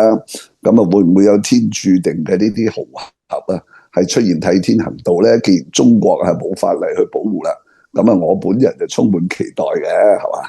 咁即係呢方面嚟講就佛家嚟講嘅天理循環啦，係咪？希望咧呢三仔爺呢兩個仔同埋佢哋父母將來投生咧就喺中國咧係做豬啦，係咪？做10世俾人劏啦，係嘛？呢個咧好科學同埋客觀嘅評述。好啦，咁另外一單啦講呢個世界弱肉強食咧，係啲兩兄弟喺嗰個連雲港嗰度可以肆無忌憚燒死隻狗，係毫無法律責任咧？嚟睇下係咪呢個全世界都係森林咧？咁最新就係巴拿馬政府係宣布長和呢個管控嗰個巴拿馬運河嗰個碼頭咧係違憲，就正式宣布咧係由國家收翻，然後轉俾丹麥呢間馬斯克Maersk呢個咧國際知名嘅航運公司咧去暫時去打理。咁而家最新咧就係中國咧例牌就抗議啦，嚇話呢啲係霸權啊，嚇呢啲係欺凌啊。咁長和咧係亦都咧跟隨中國咧係發出聲明咧去譴責。嗱呢件事咧，我覺得幾得意啊！首先你判佢治違憲咧，就係長和咧簽買咗呢個運河嘅碼頭經營權，1997年，為期咧就25年。2021年咧就係喺原有嘅條款嘅基礎之上咧係自動續約。咁而家巴拿馬咧嗰個法庭咧就係判咩？判2021年續約啊，嗰個條文咧係違憲。嗱，即係話咧，佢違憲啊！呢個咧好得意啊！違憲咧，佢係違憲咗2021至到2025年，或者到今日係違憲咗5年啫。以前97年至到2021年咧就冇違憲嘅，但係咧而家佢自動續約咧就係續翻97至到2021年嘅。咁而家違憲啦，咁而就沒收個運河啦。嗱，呢個喺政治上嚟講，如果我係阿李嘉誠先生咧，我就暗中咧係鬆翻啖氣，因為咧。而家呢個咁嘅放手呢種火棒喺我手啦，呢個咧就交咗俾巴拿馬同美國。唔該你大公民會嗰啲戰狼狗出嚟咬咧，你唔好咬錯人啊！你走去咬咧，巴拿馬駐香港總理，加拿大就駐香港有冇榮譽領事啊？有冇啊？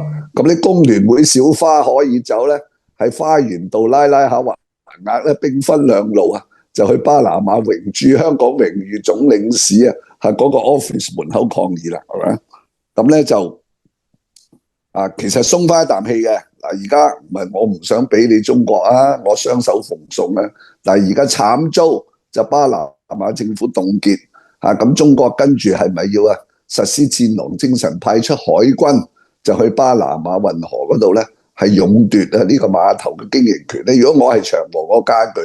堅決支持喺習近平中央軍委負責制之下嘅中國人民解放軍嘅海軍出動去巴拿馬運河兩端，係代表13億中國人民將碼頭嘅經營權咧係英勇奪回。嗱，你加呢句咧個聲明咧，我覺得就十全十美咯，鮑生。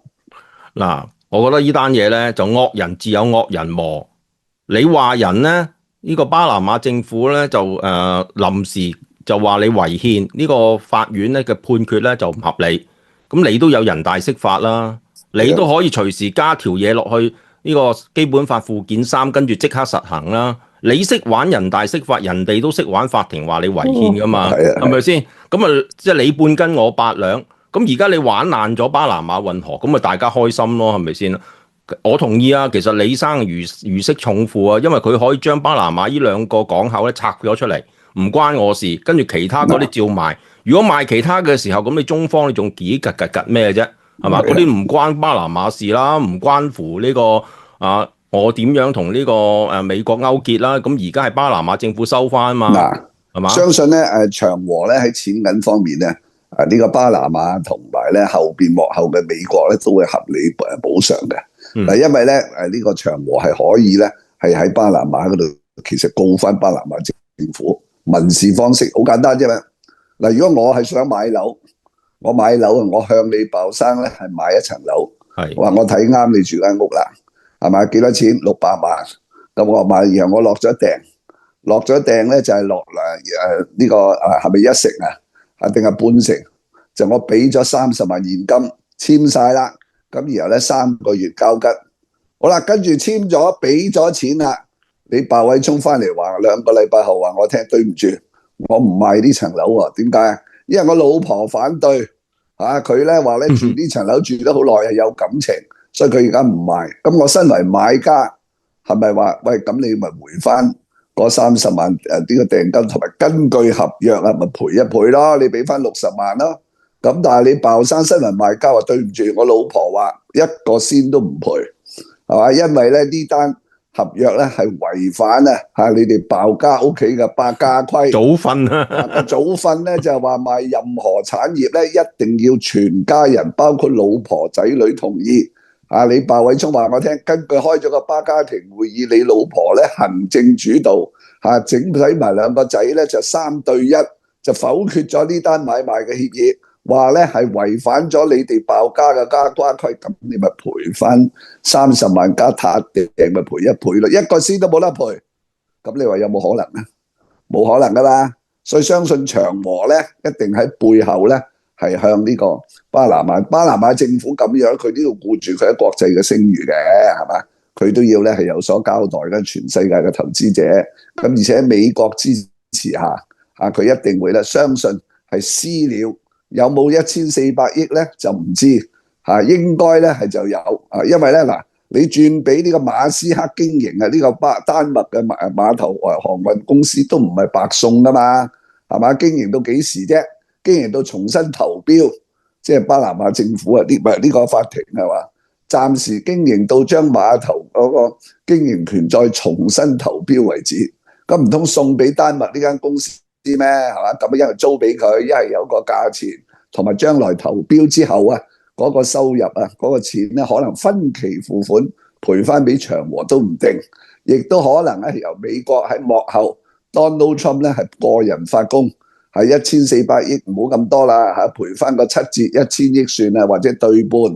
呢個價錢咧可以令長和咧係洗脫嗰個被中國大公民會批鬥嗰種咧係厭煩嗱，咁我相信咧老人家或者咧長和咧一定會欣然接受，但係表面上一定要咧係幫企喺中國嘅立場咧係譴責兩句，係咪譴責嘅時候咧就一定要擔翻俾巴拿馬政府聽，我都係做戲嘅啫，係嘛？我唔係動怒嘅，其實我心裏邊偷笑緊嗱，而家就係點解判俾丹麥呢間公司咧？後邊有冇 Donald Trump 嘅權謀咧？我相信都未必冇，因為 Donald Trump 最近同丹麥係抹晒面，因為要隔陵蘭啊嘛。喂，歐洲好多咧係有國際聲譽嘅航運財團㗎唔止係丹麥嘅，丹麥唔係特別得出名挪威又有啦，挪威有間 Norwegian 啦。Norwegian 呢個咧郵輪公司咧係全世界咧周圍走咧係後起之秀，意大利啦、荷蘭啦係嘛西班牙啦，呢啲全部都有咧係國際聞名嘅航運同埋咧貨櫃碼頭經營嘅公司。點解要俾丹麥咧？你俾丹麥嗰度咧就冇招標㗎喎，所以咧相信咧係後邊美國政府咧就有發功嗱。仲有巴拿馬運河呢度咧係。只不過係佔43個長和喺全球擁有嘅呢個港口嗰個營運權嘅其中之一。巴拿馬此例一開咧，歐洲嗰啲鹿特丹巴塞隆拿英國嗰幾個港口瑞典舒德哥爾摩可以採用巴拿馬為先例全部就係話呢啲經營權咧嗰個合約係違憲所以咧係要全部收翻。咁咧就可以大家拍埋做一場戲，就向中國係有所交代。咁一係中國而家咧就即刻派海軍係去巴拿馬奪回港口嗱，咁樣亦就鎮壓住其他嗰40個喺歐洲國家嗰啲咁嘅碼頭嘅經營權所屬嘅主權國政府。如果唔係咧，都幾老土嗰個後果唔係長和係中國老土簡直冇晒面你都知中國人嚟講面子係大過天嘅，唔係錢銀嘅問題咯，係咪？咁其實今次係皆大歡喜啦，我覺得一來咧就巴拿馬政府體現到佢哋嘅主權啦。嗱，中國成日話尊重呢啲個國家嘅主權，特別係第三世界國家，千祈唔好俾啲大國控制，即係中國都係大國嘛。咁既然巴拿馬政府攞翻呢個碼頭嘅經營權佢中意送俾邊個就送俾邊個，佢交俾邊個就交俾邊個，咁唔係體現到呢啲第三世界國家嘅主權咩？咁呢個係符合到中國一帶一路倡議裏邊好多嘅呢啲堂而皇之嘅道德高地噶嘛。咁今次係好事。咁對於李生嚟講，我唔使解釋啦，你都已經解釋咗啦，唔需要解釋。自然有其他嘅方法可以彌補到佢嘅少少嘅損失，因為李生一來唔缺錢係嘛，二來咧又唔中意受氣。何必咁委屈啫？咁而家最好啦。咁何況咧，隨時轉個頭咧，格陵蘭某啲嘅開採或者係經特別嘅金屬嘅經營甚至美國國內嘅生物科技項目AI可能與李生嘅旗下嘅公司一份或者係佔少少，咁啊一齊玩，咁呢啲隨時咧都會用另外一種方法去補償嘅，唔一定話真係要俾翻第二個港口或者喺法庭上面賠一筆錢俾阿李生，呢啲唔需要嘅。喺國際政治上邊，其實呢度來嘅嗰度去走幾條線翻嚟㗎啦，嗰筆錢唔需要為阿李生擔心，係嘛？咁而家咧就巴拿馬人大釋法咧，採取呢個中國模式咧，就擁有解釋權啦。佢就話續約咧，嗰個碼頭嘅經營權咧就冇遵守法律程序，呢個第一。第二，未經咧巴拿馬嘅審計長批准，冇公開呢個透明咧又缺乏呢個透明招標。另外咧就構成程序違憲。程序違憲呢4個字而家咧相當之敏感，因為而家大陸最高層咧據說捉拿張又俠呢個行動咧係被有關方面其他人等追究，係話咧係粗暴違反程序。呢個程序咧係一個關鍵詞，就繞過國會監督，不受咧憲法所頒布嘅制衡，形成壟斷性嘅優勢。而且咧呢個合約咧係給予長和大量嘅稅務豁免，而且缺乏一個環境嗰個保護嘅評估，所以不合乎公共利益。其實講咁多餘㗎啦，你效法中國香港咁係咪？就有理由相信俾你繼續經營落去係威脅或者危害國家安全咪得咯？係咪？而家你嗰啲有幾套電影周冠威或者咩嗰啲戲劇係咪？點解呢個中國香港特區康文署嗰度不提供場地就係經評估咧就有俾你公映咧或者上演咧係危害呢個咧國家安全。你相信係會危害國家安全咪得咧？其他講嗰啲係嘥氣嘅啫。不過呢個都係巴拿馬政府佢個主權範圍嘅事啦。所以呢件事咧咁順利解決咧，我哋身為香港人咧都得呢個長和咧係非常之安慰啦，係嘛？總之咧冇事就得啦。李生今年咧都已經係97歲，97歲。咁最近咧就睇到咧佢就同一位醫生嘅朋友咧打邊爐一齊食飯，暢論醫療健康嘅人類未來幸福嘅問題。呢個咧都令香港人非常之欣慰。想必李生咧都私下都接到呢個咧。都唔係壞消息，都算係好消息，解套啦，就心情大好啦，係嘛？李生心情好咧，香港人嘅心情就好啦，即係和黃長江呢個李生好，香港好，香港好，李生更加好，可唔可以咁講咧？係咪？而家咁樣咧，就我相信咧，對於香港嚟講對於你長和嚟講咧，其實係一個合理嘅安排啦，係咪？當然咧，你走程序你係要抗議下嘅，係嘛？最好就當然你係磅水咧，係1400億等長和咧係收到錢啦，係嘛？咁但係啦，咁即係中國聲稱咧，中國咧係實施和平外交，不佔有人哋嘅任何一寸土地。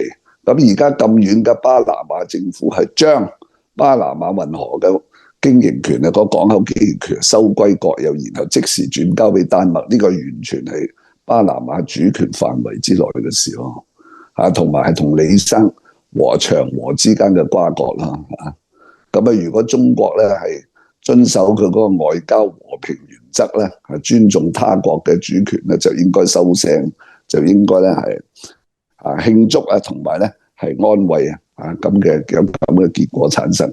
補充鮑生，我冇咩補充，我真係覺得咧，阿李生咧就今次咧，即係我覺得係得到中方嘅加持啦，同埋支持佢抗議啦。咁我覺得係難得嘅，因為過去李生咧賣嘢又俾人鬧，係嘛？買嘢又俾人話，係咪？咁所以咧就覺得咧，其實都好難做人。咁今次咧得到中方嘅加持，同埋咧證明咗咧阿李生係愛國愛港嘅商人。咁我覺得今次咧就所以點解李生咧即係精神爽利我覺得咧佢更加咧可以咧健康地生活咯。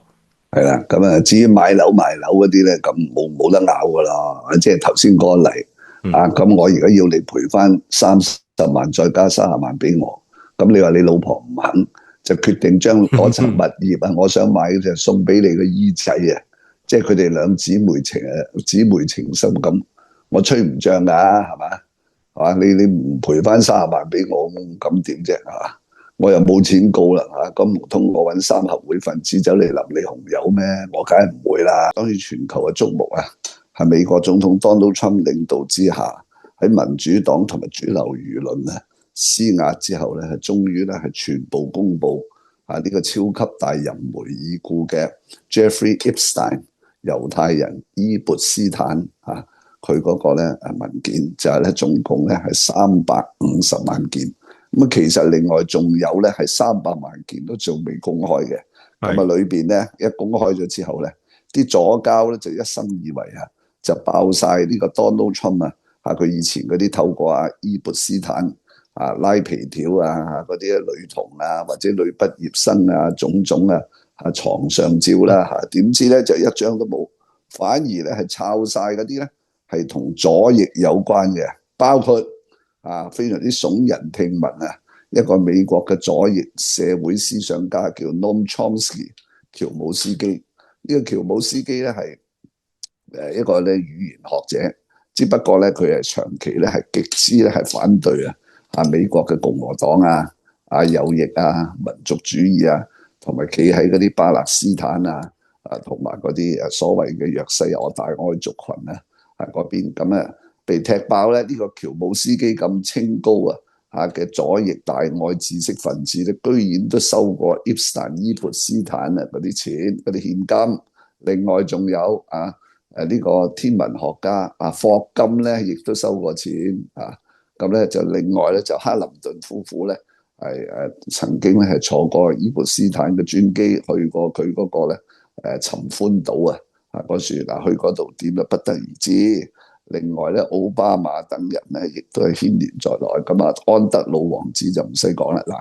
嗱，咁香港咧就自稱係一個國際城市。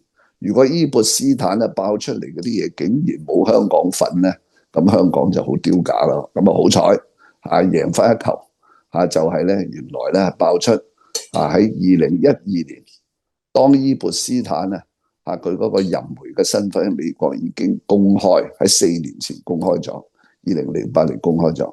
但係咧就前中文大學教授兼教過哈佛嘅香港嘅華人，中國香港華人數學家邱成桐咧，係曾經係同伊潑斯坦係有過10幾封嘅電郵其中咧就係邱成桐咧係邀請伊潑斯坦咧係成立一個協助咧係成立中國嘅清華大學喺波士頓建立分校。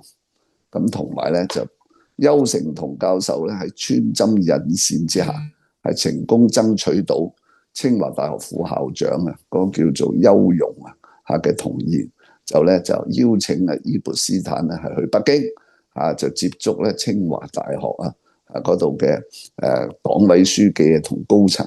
咁咧擾擾攘攘期間咧係接受香港咧恒隆地產嘅老闆陳氏咧係捐錢，咁set up 一個咧叫做哈佛清華叫教育交流基金。嗱咁呢個咧一定要聲明即係就邱成桐係一個非常之出色嘅數學系教授啦。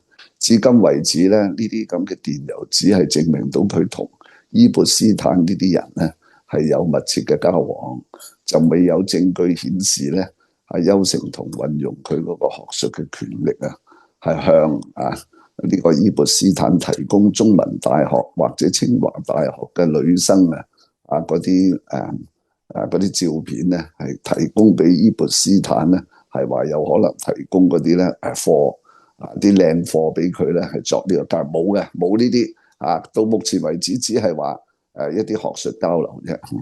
咁但係香港嘅追光者嗰個記者咧就打去問，就不和理睬，就全無反應嗱，呢個咧證實咗本人呢近年來咧就係對於左翼對於西方嘅同埋咧呢啲任何國家嘅學術精英嘅學者佢哋時時咧係喺嗰個道德高地道德高光環就講大愛包容為弱勢貧民請命係3個字就叫 follow the money， 係見錢咧就會眼開，見錢咧就將嗰啲大愛包容擺埋一邊噶啦。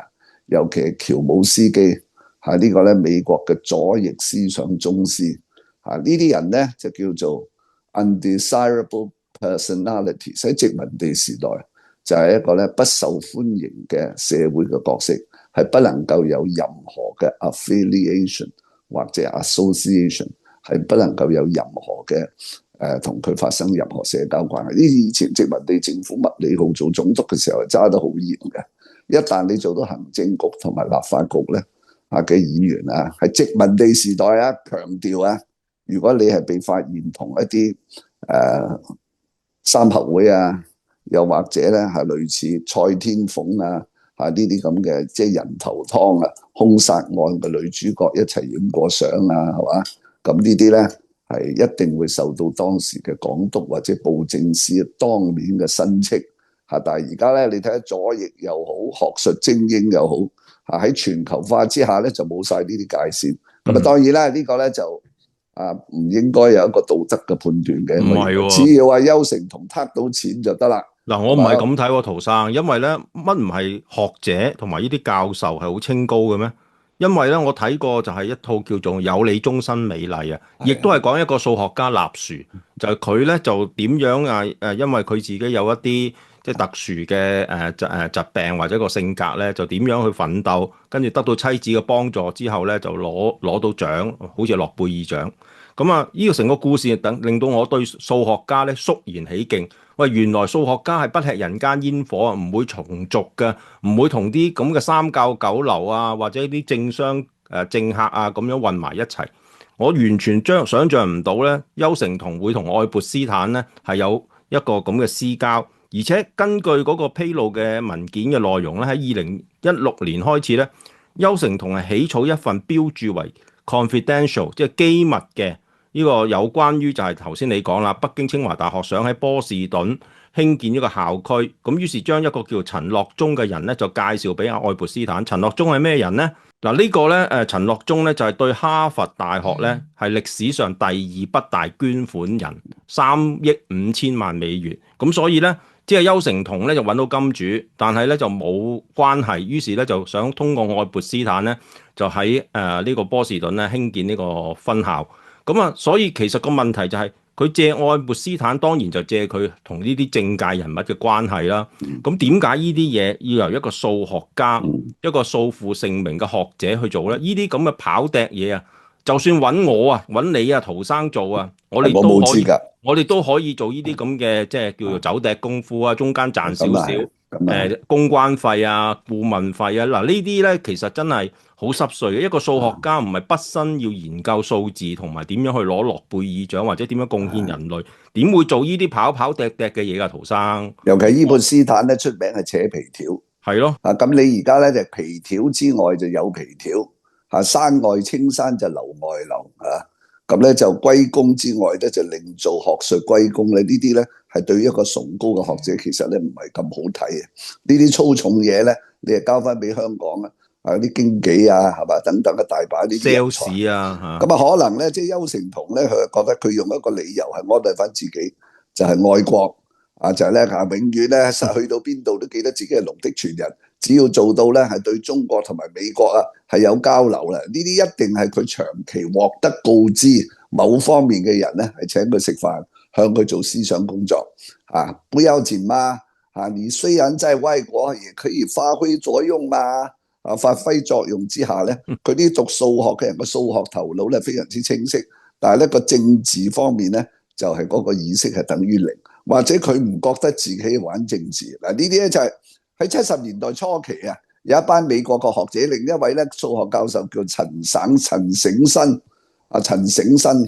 呢個應該都係邱誠同嘅老師，如果我冇記錯，嗰陣時咧都同嗰啲讀教物理嘅嗰啲楊振寧牛滿江李政道就冇嘅，就另外其他一班嗰啲學術交流團咧去北京係見周恩來嗱，呢啲咧讀數學同讀物理學咧就應該專注喺個實驗室嗰度做研究，你唔好掂呢啲政治，咩中美兩國文化交流你以為唔係政治？絕對1000%係政治，尤其係你諗到伊潑斯坦被指為係猶太同埋以色列嘅特工，又同呢個 Donald Trump 同埋克林頓發生千絲萬縷嘅關係。咁而家邱成桐話唔知道佢個背景，嗱呢個咧係令人咧係驚訝嘅，係咪真係唔知咧？係咪真係咁天真咧？定係呢啲讀數啊、讀理工啊呢啲咧係有呢個特權咧？咁就非常之耐人尋味啦。呢個咧亦都咧係證明得到 Donald Trump 喺舊年親自去鎮壓哈佛大學咧係師出有名。原來哈佛大學咧裏邊係見錢眼開嘅，呢度咧係唔使講嘅。你話你有咁嘅企圖有咁嘅意圖都已經係有罪。喺呢度咧就不得不咧令人咧係覺得敬佩香港另一位普林斯頓大學嘅校友，亦都係地產商叫胡應湘。佢咧係多次咧係捐款過俾佢嘅美國母校普林斯頓大學，但係咧捐款就捐款，唔好阿支阿佐係嘛？多多事幹咧就話咧要啲捐款咧係限於咧係應用普林斯頓同中國呢個北京大學建立一個叫做普京叫學術交流基金培養中國啲留學生過嚟，呢啲唔關你事嘅。你捐咗錢俾普林斯頓大學，普林斯頓大學嘅校長可以用你嗰啲捐款整一箱法國嘅名貴紅酒咧都好，你咧呢啲最好唔好理係嘛？咁而家就胡應湘咪冇事咯，係咪喺度頤養天年？你搞到邱成桐咧慘遭呢個俾美國左膠亂棍諗住咧係搏呢個 Donald Trump 咧，Donald Trump 就搏唔正，結果搏出一大扎呢啲自己有咩哈佛喬姆斯基呢啲克林頓呢啲翻嚟所以Donald Trump 嗰啲唔驚你玩嘅係咪？即係你喺明尼蘇達咁扮瓜兩個呢啲咁嘅左膠分子咧，後邊都證實有外國勢力俾錢提供資金去製造暴動啦，係咪？有人咧將呢啲咧係小題大做。2020年國會山莊係咪有啲平民咧走入去佔領？嗱，記住佔領呢個佔領國會山莊同埋2019年佔領立法會同埋2014年嘅佔領金鐘咧係同一性質咁有一個婦女係冇任何嘅槍械，佢咧走咗入國會大廈，喺個窗口嗰度咧就係作出一個勝利嘅姿態，一樣咧係俾嗰陣時嘅警察咧係當場格殺。呢個咧就被指為右翼嘅咩法西斯Donald Trump 嘅支持者。見西方主流媒體咧係冇人係去譴責嗰陣時喺國會山莊嘅警察咧係濫用暴力。所以明尼蘇達州呢兩個左膠咧係喺呢個俾 ICE 嗰度撞喺度正法咧喺度槍斃咧，當然裏邊咧係有呢個咧濫用槍權嗰個技術問題，但係我認為唔值得嘥時間去探討。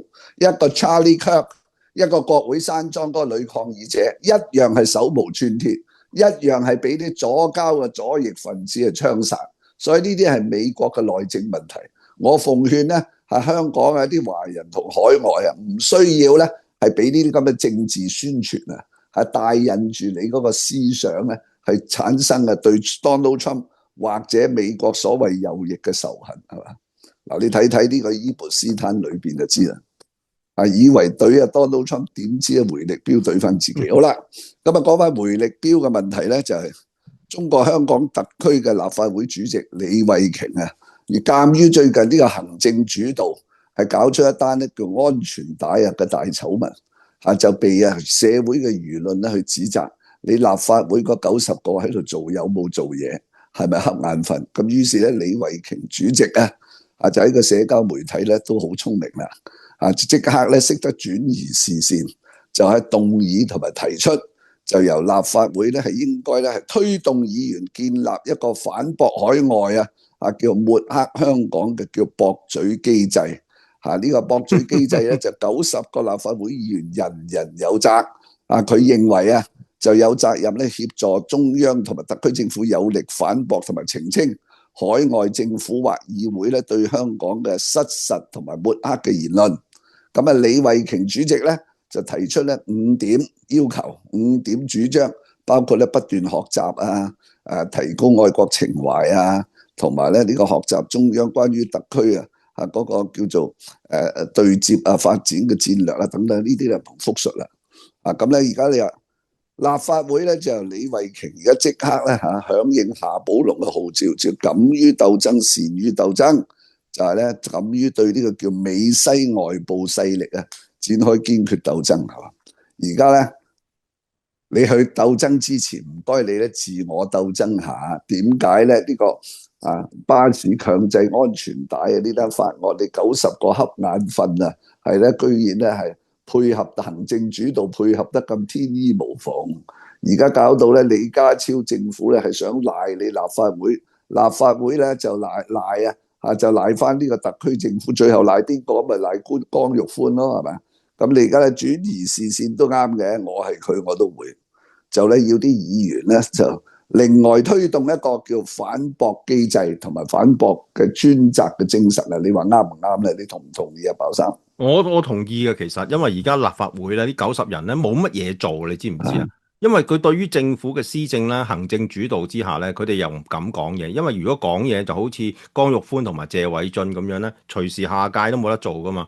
咁另外啦，好啦，咁既然90個人咁冇嘢做嘅時候，咁有咩好做咧？咁當然就係揾啲嘢做啦。咁其實你講到嘅反駁隊咧，係喺佢5點嘅建議裏邊咧，其中第5點啊。嗱，根據新聞報導，佢話係對於部分海外政府同議會對香港不時作出嘅失實同埋抹黑言論，立法會係有責任協助中央同特區政府作出有力嘅反駁同澄清。咁佢話咧，佢會同推動議員一起建立呢個應對機制，全力維護香港嘅國際聲譽。即係佢插支旗就成立反駁隊，就揾埋啲議員咧一齊咧去針對外國政府咧抹黑香港嘅言論。嗱，咁樣咧，我覺得嗱，佢做唔緊要嚇，因為其他嘅議員咧，特別係功能組別嗰啲咧，有部分咧可以有外國護照㗎。萬一佢哋講嘅嘢或者得罪咗啲美帝啊，呢個日帝啊，都係一樣啦。咁啊，萬一唔能夠去日本着和服賞櫻花咧，咁就唔係幾好啦，係嘛？咁仲有，如果萬一要制裁嘅，好似部分香港嘅官員一樣咧，咁好多個仔女啊喺外國噶嘛，咁如果萬一咁嘅情況咧，又會累到其他嘅立法會議員。咁所以咧，其實佢一定要講清楚呢個應對機制係點樣，係咪真係一個委員會？係咪佢坐主席？究竟裏邊有幾多人？咁呢個咁嘅反駁機制咧，嗱，我覺得咧，特區政府都樂見嘅，因為而家咧，你都知啦，即係香港由亂入治，由治及興啊嘛，冇咩事發生㗎啦，香港裏邊而家淨係講來講去咧，就話要有對付啲外部勢力啊，點樣應對？佢呢個動議啊，如果付諸實施有3個問題，第一。現時咧係針對海外呢啲咧抹黑特區嘅咧，係已經有一個行之有效，係由保安局局長鄧炳強咧係專責嘅。咁我睇4年咧，鄧炳強嘅主持嘅保安局局長已經針對啲抹黑嘅言論咧，係提發出過至少50幾次呢個公開譴責，包括投書去《華爾街日報》同埋咧海外嘅媒體咧，係據理咧係駁斥。咁咧本身已經咧行政嗰度咧係做緊，咁你而家咧立法會咧又要走去協助，喂，我唔相信鄧炳強局長需要你哋呢班人去協助，你點協助咧？係咪？定係咪話以後喺保安局同埋特區政府新聞處發表嘅駁嘴譴責裏邊，你加多90個議員嘅簽名咧？淨係簽名係咪有冇誠意咧？係咪應該按照中國嘅傳統嘅習俗，用支針吉穿嗰個手指，然後用你嘅鮮血係嚟到簽名，即係用血書咧，係咪？你唔用血書點會有力度咧？正所謂忠誠不絕對就係絕對不忠誠，所以一係咧你90個人，你以後咧每一次係跟隨鄧炳強局長嘅駁斥咧，你另外出一個叫血書嘅簽名嘅副本，然後咧就貼喺呢個咧立法會嘅大樓門外，然後影晒相。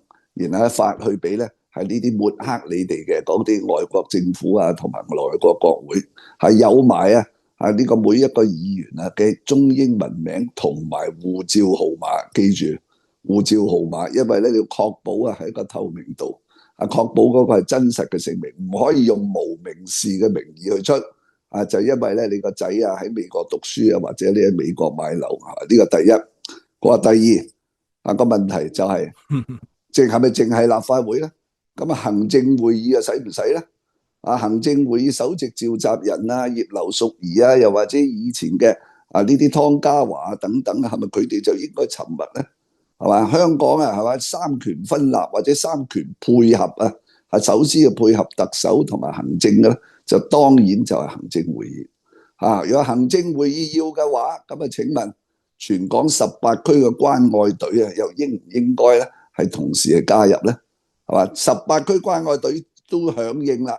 咁另外全香港嘅傳媒文匯大公冇問題，另外嗰啲咧嘅報紙包括南華早報明報香港零嘅，你哋都係中國人嚟噶嘛，係咪？咁係咪亦都應該係以社論嘅方式統一發放係由呢個保安局係統一發放呢個咧叫駁嘴嘅條文嗰個評論然後一齊，尤其係南華早報係英文要一齊指定用黑體字去看出咧，呢個就效法大陸。兩報一刊，人民日報、光明日報，以前同埋紅旗雜誌加埋求是雜誌，你而家批判呢個張又俠同埋劉振利劉振立而家都俾人喺度話緊啦。點解淨係得解放軍報有社論？點解新華社同埋人民日報嘅網站咧係冇跟進？輿論咧就一定要劃一，做中國人咧就一定要齊上齊落。所以淨係立法會嗰90人咧係唔夠嘅。係嘛？呢個第三個問題就係你頭先點到噶啦，就係裏邊係咪包藏某種嘅計謀嗱，我唔可以講包藏禍心，因為近日咧香港嘅親中團體咧有啲人亦都咧表示不滿，話點解而家立法會仲有議員可以持有雙重國籍咁呢個咧以前持有雙重國籍咧係以前嘅問題，而家應該與時俱進，應該所有嘅立法會議員咧喺選立法會之前，自行放棄或者係剝奪佢哋咧嗰個外國嗰個國籍或者居留權。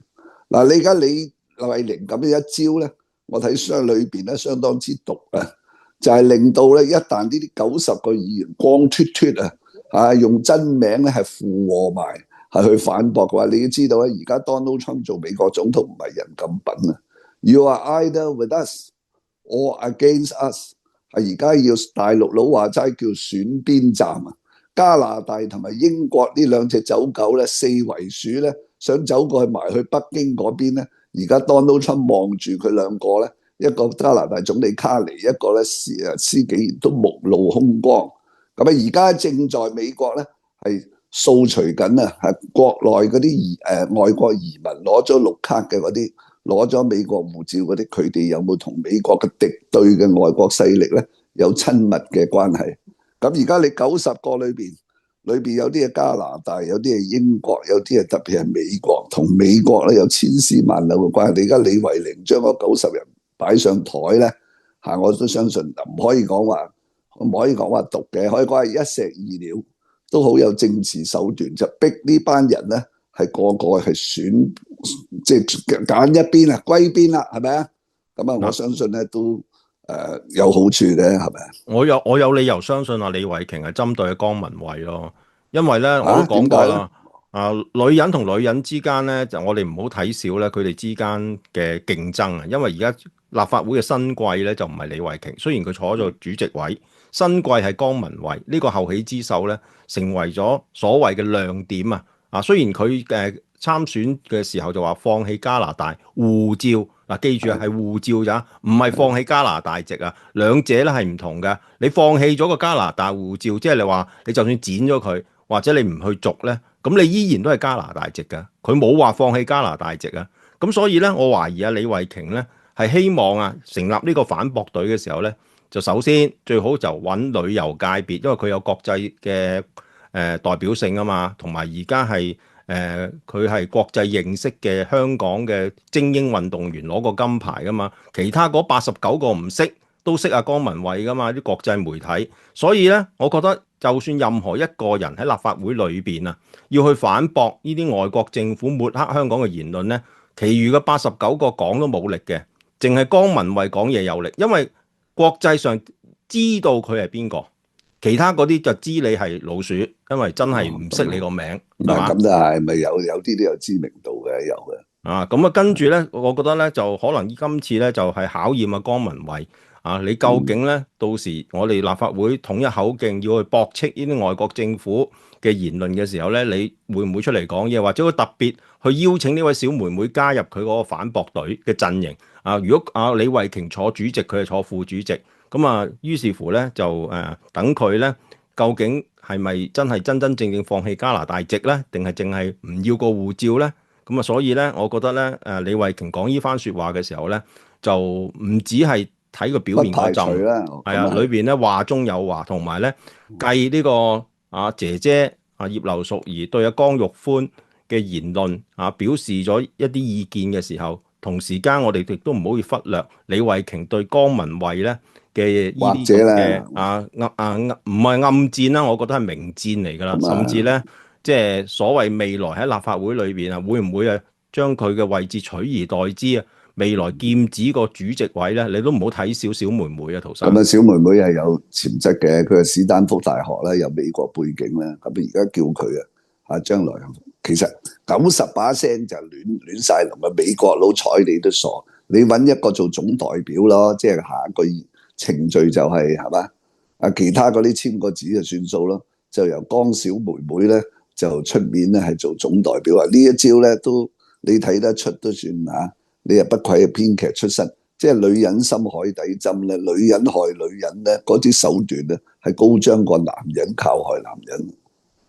呢個咧嗱，你睇下江文慧而家領緊立法會一份人工交通津貼10幾萬，但係同時仲兼任緊咧馬會嗰份公關嗰度有10幾萬顧問，嗰度顧問10幾萬啦，咁已經咧係30幾萬銀啦。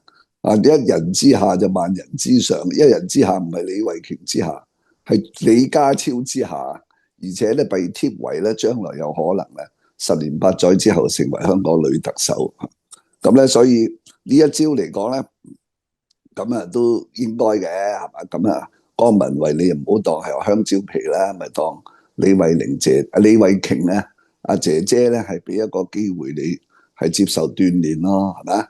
係呢個咧，正如夏寶龍咧係已經咧呢個號召咧係要敢於鬥爭同埋善於鬥爭，係對美西外部勢力咧立法會嘅議員咧係有堅決鬥爭嘅義務啊！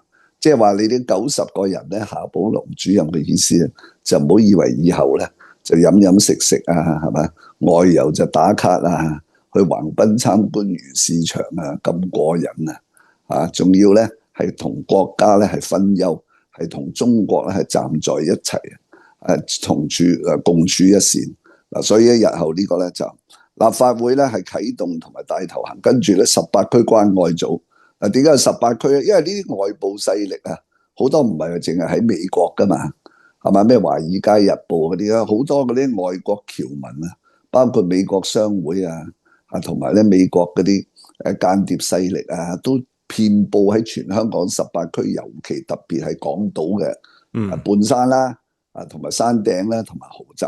咁呢個時候咧都要18區關愛組，特別係睇實九龍塘或者新界呢啲好多西人居住嗰啲愉景灣西貢嗰啲咧，係要佢哋嗰啲18區呢幾組嘅關愛組啲阿叔同阿媽咧要補英文同時。當你哋去關愛緊各區呢啲西人嘅時候咧，有理冇理要當佢係外部勢力，起碼佢係嗰啲白人識英文，要大聲宣講、宣讀呢啲駁嘴隊係立法會俾你哋嘅嗰個英文嗰個聲明係嘛？對住埲牆好似嗰陣時1967年喺北京紅衛兵火燒英國嗰個代辦處咁同埋火燒完之後就英國政府咧都係抗議，然後咧。中國駐倫敦嘅代辦處成班外交人員咧就企喺個樓梯嗰度對住啲英國警察讀毛語錄用英文係嘛？嗱呢個咧真係都係中國人民一個大無畏嘅氣概嘅。咁而家咧睇個形勢，美中之間咧係難免一戰啦。呢個習近平主席最近都號召啦，係清除咗張又俠、劉振立之後咧，中國嘅軍隊要準備打仗所以呢啲字裏行間要識睇。夏寶龍主任係交代咗一個非常之及時嘅任務，所以李慧瓊咧呢個喺個社交媒體你唔好放氣球，直情應該咧就即刻喺立法會嗰度咧係下令執行，呢個咧就係互相配合，同埋咧係更好地係協助呢個咧特區政府同埋國家去施政嚇。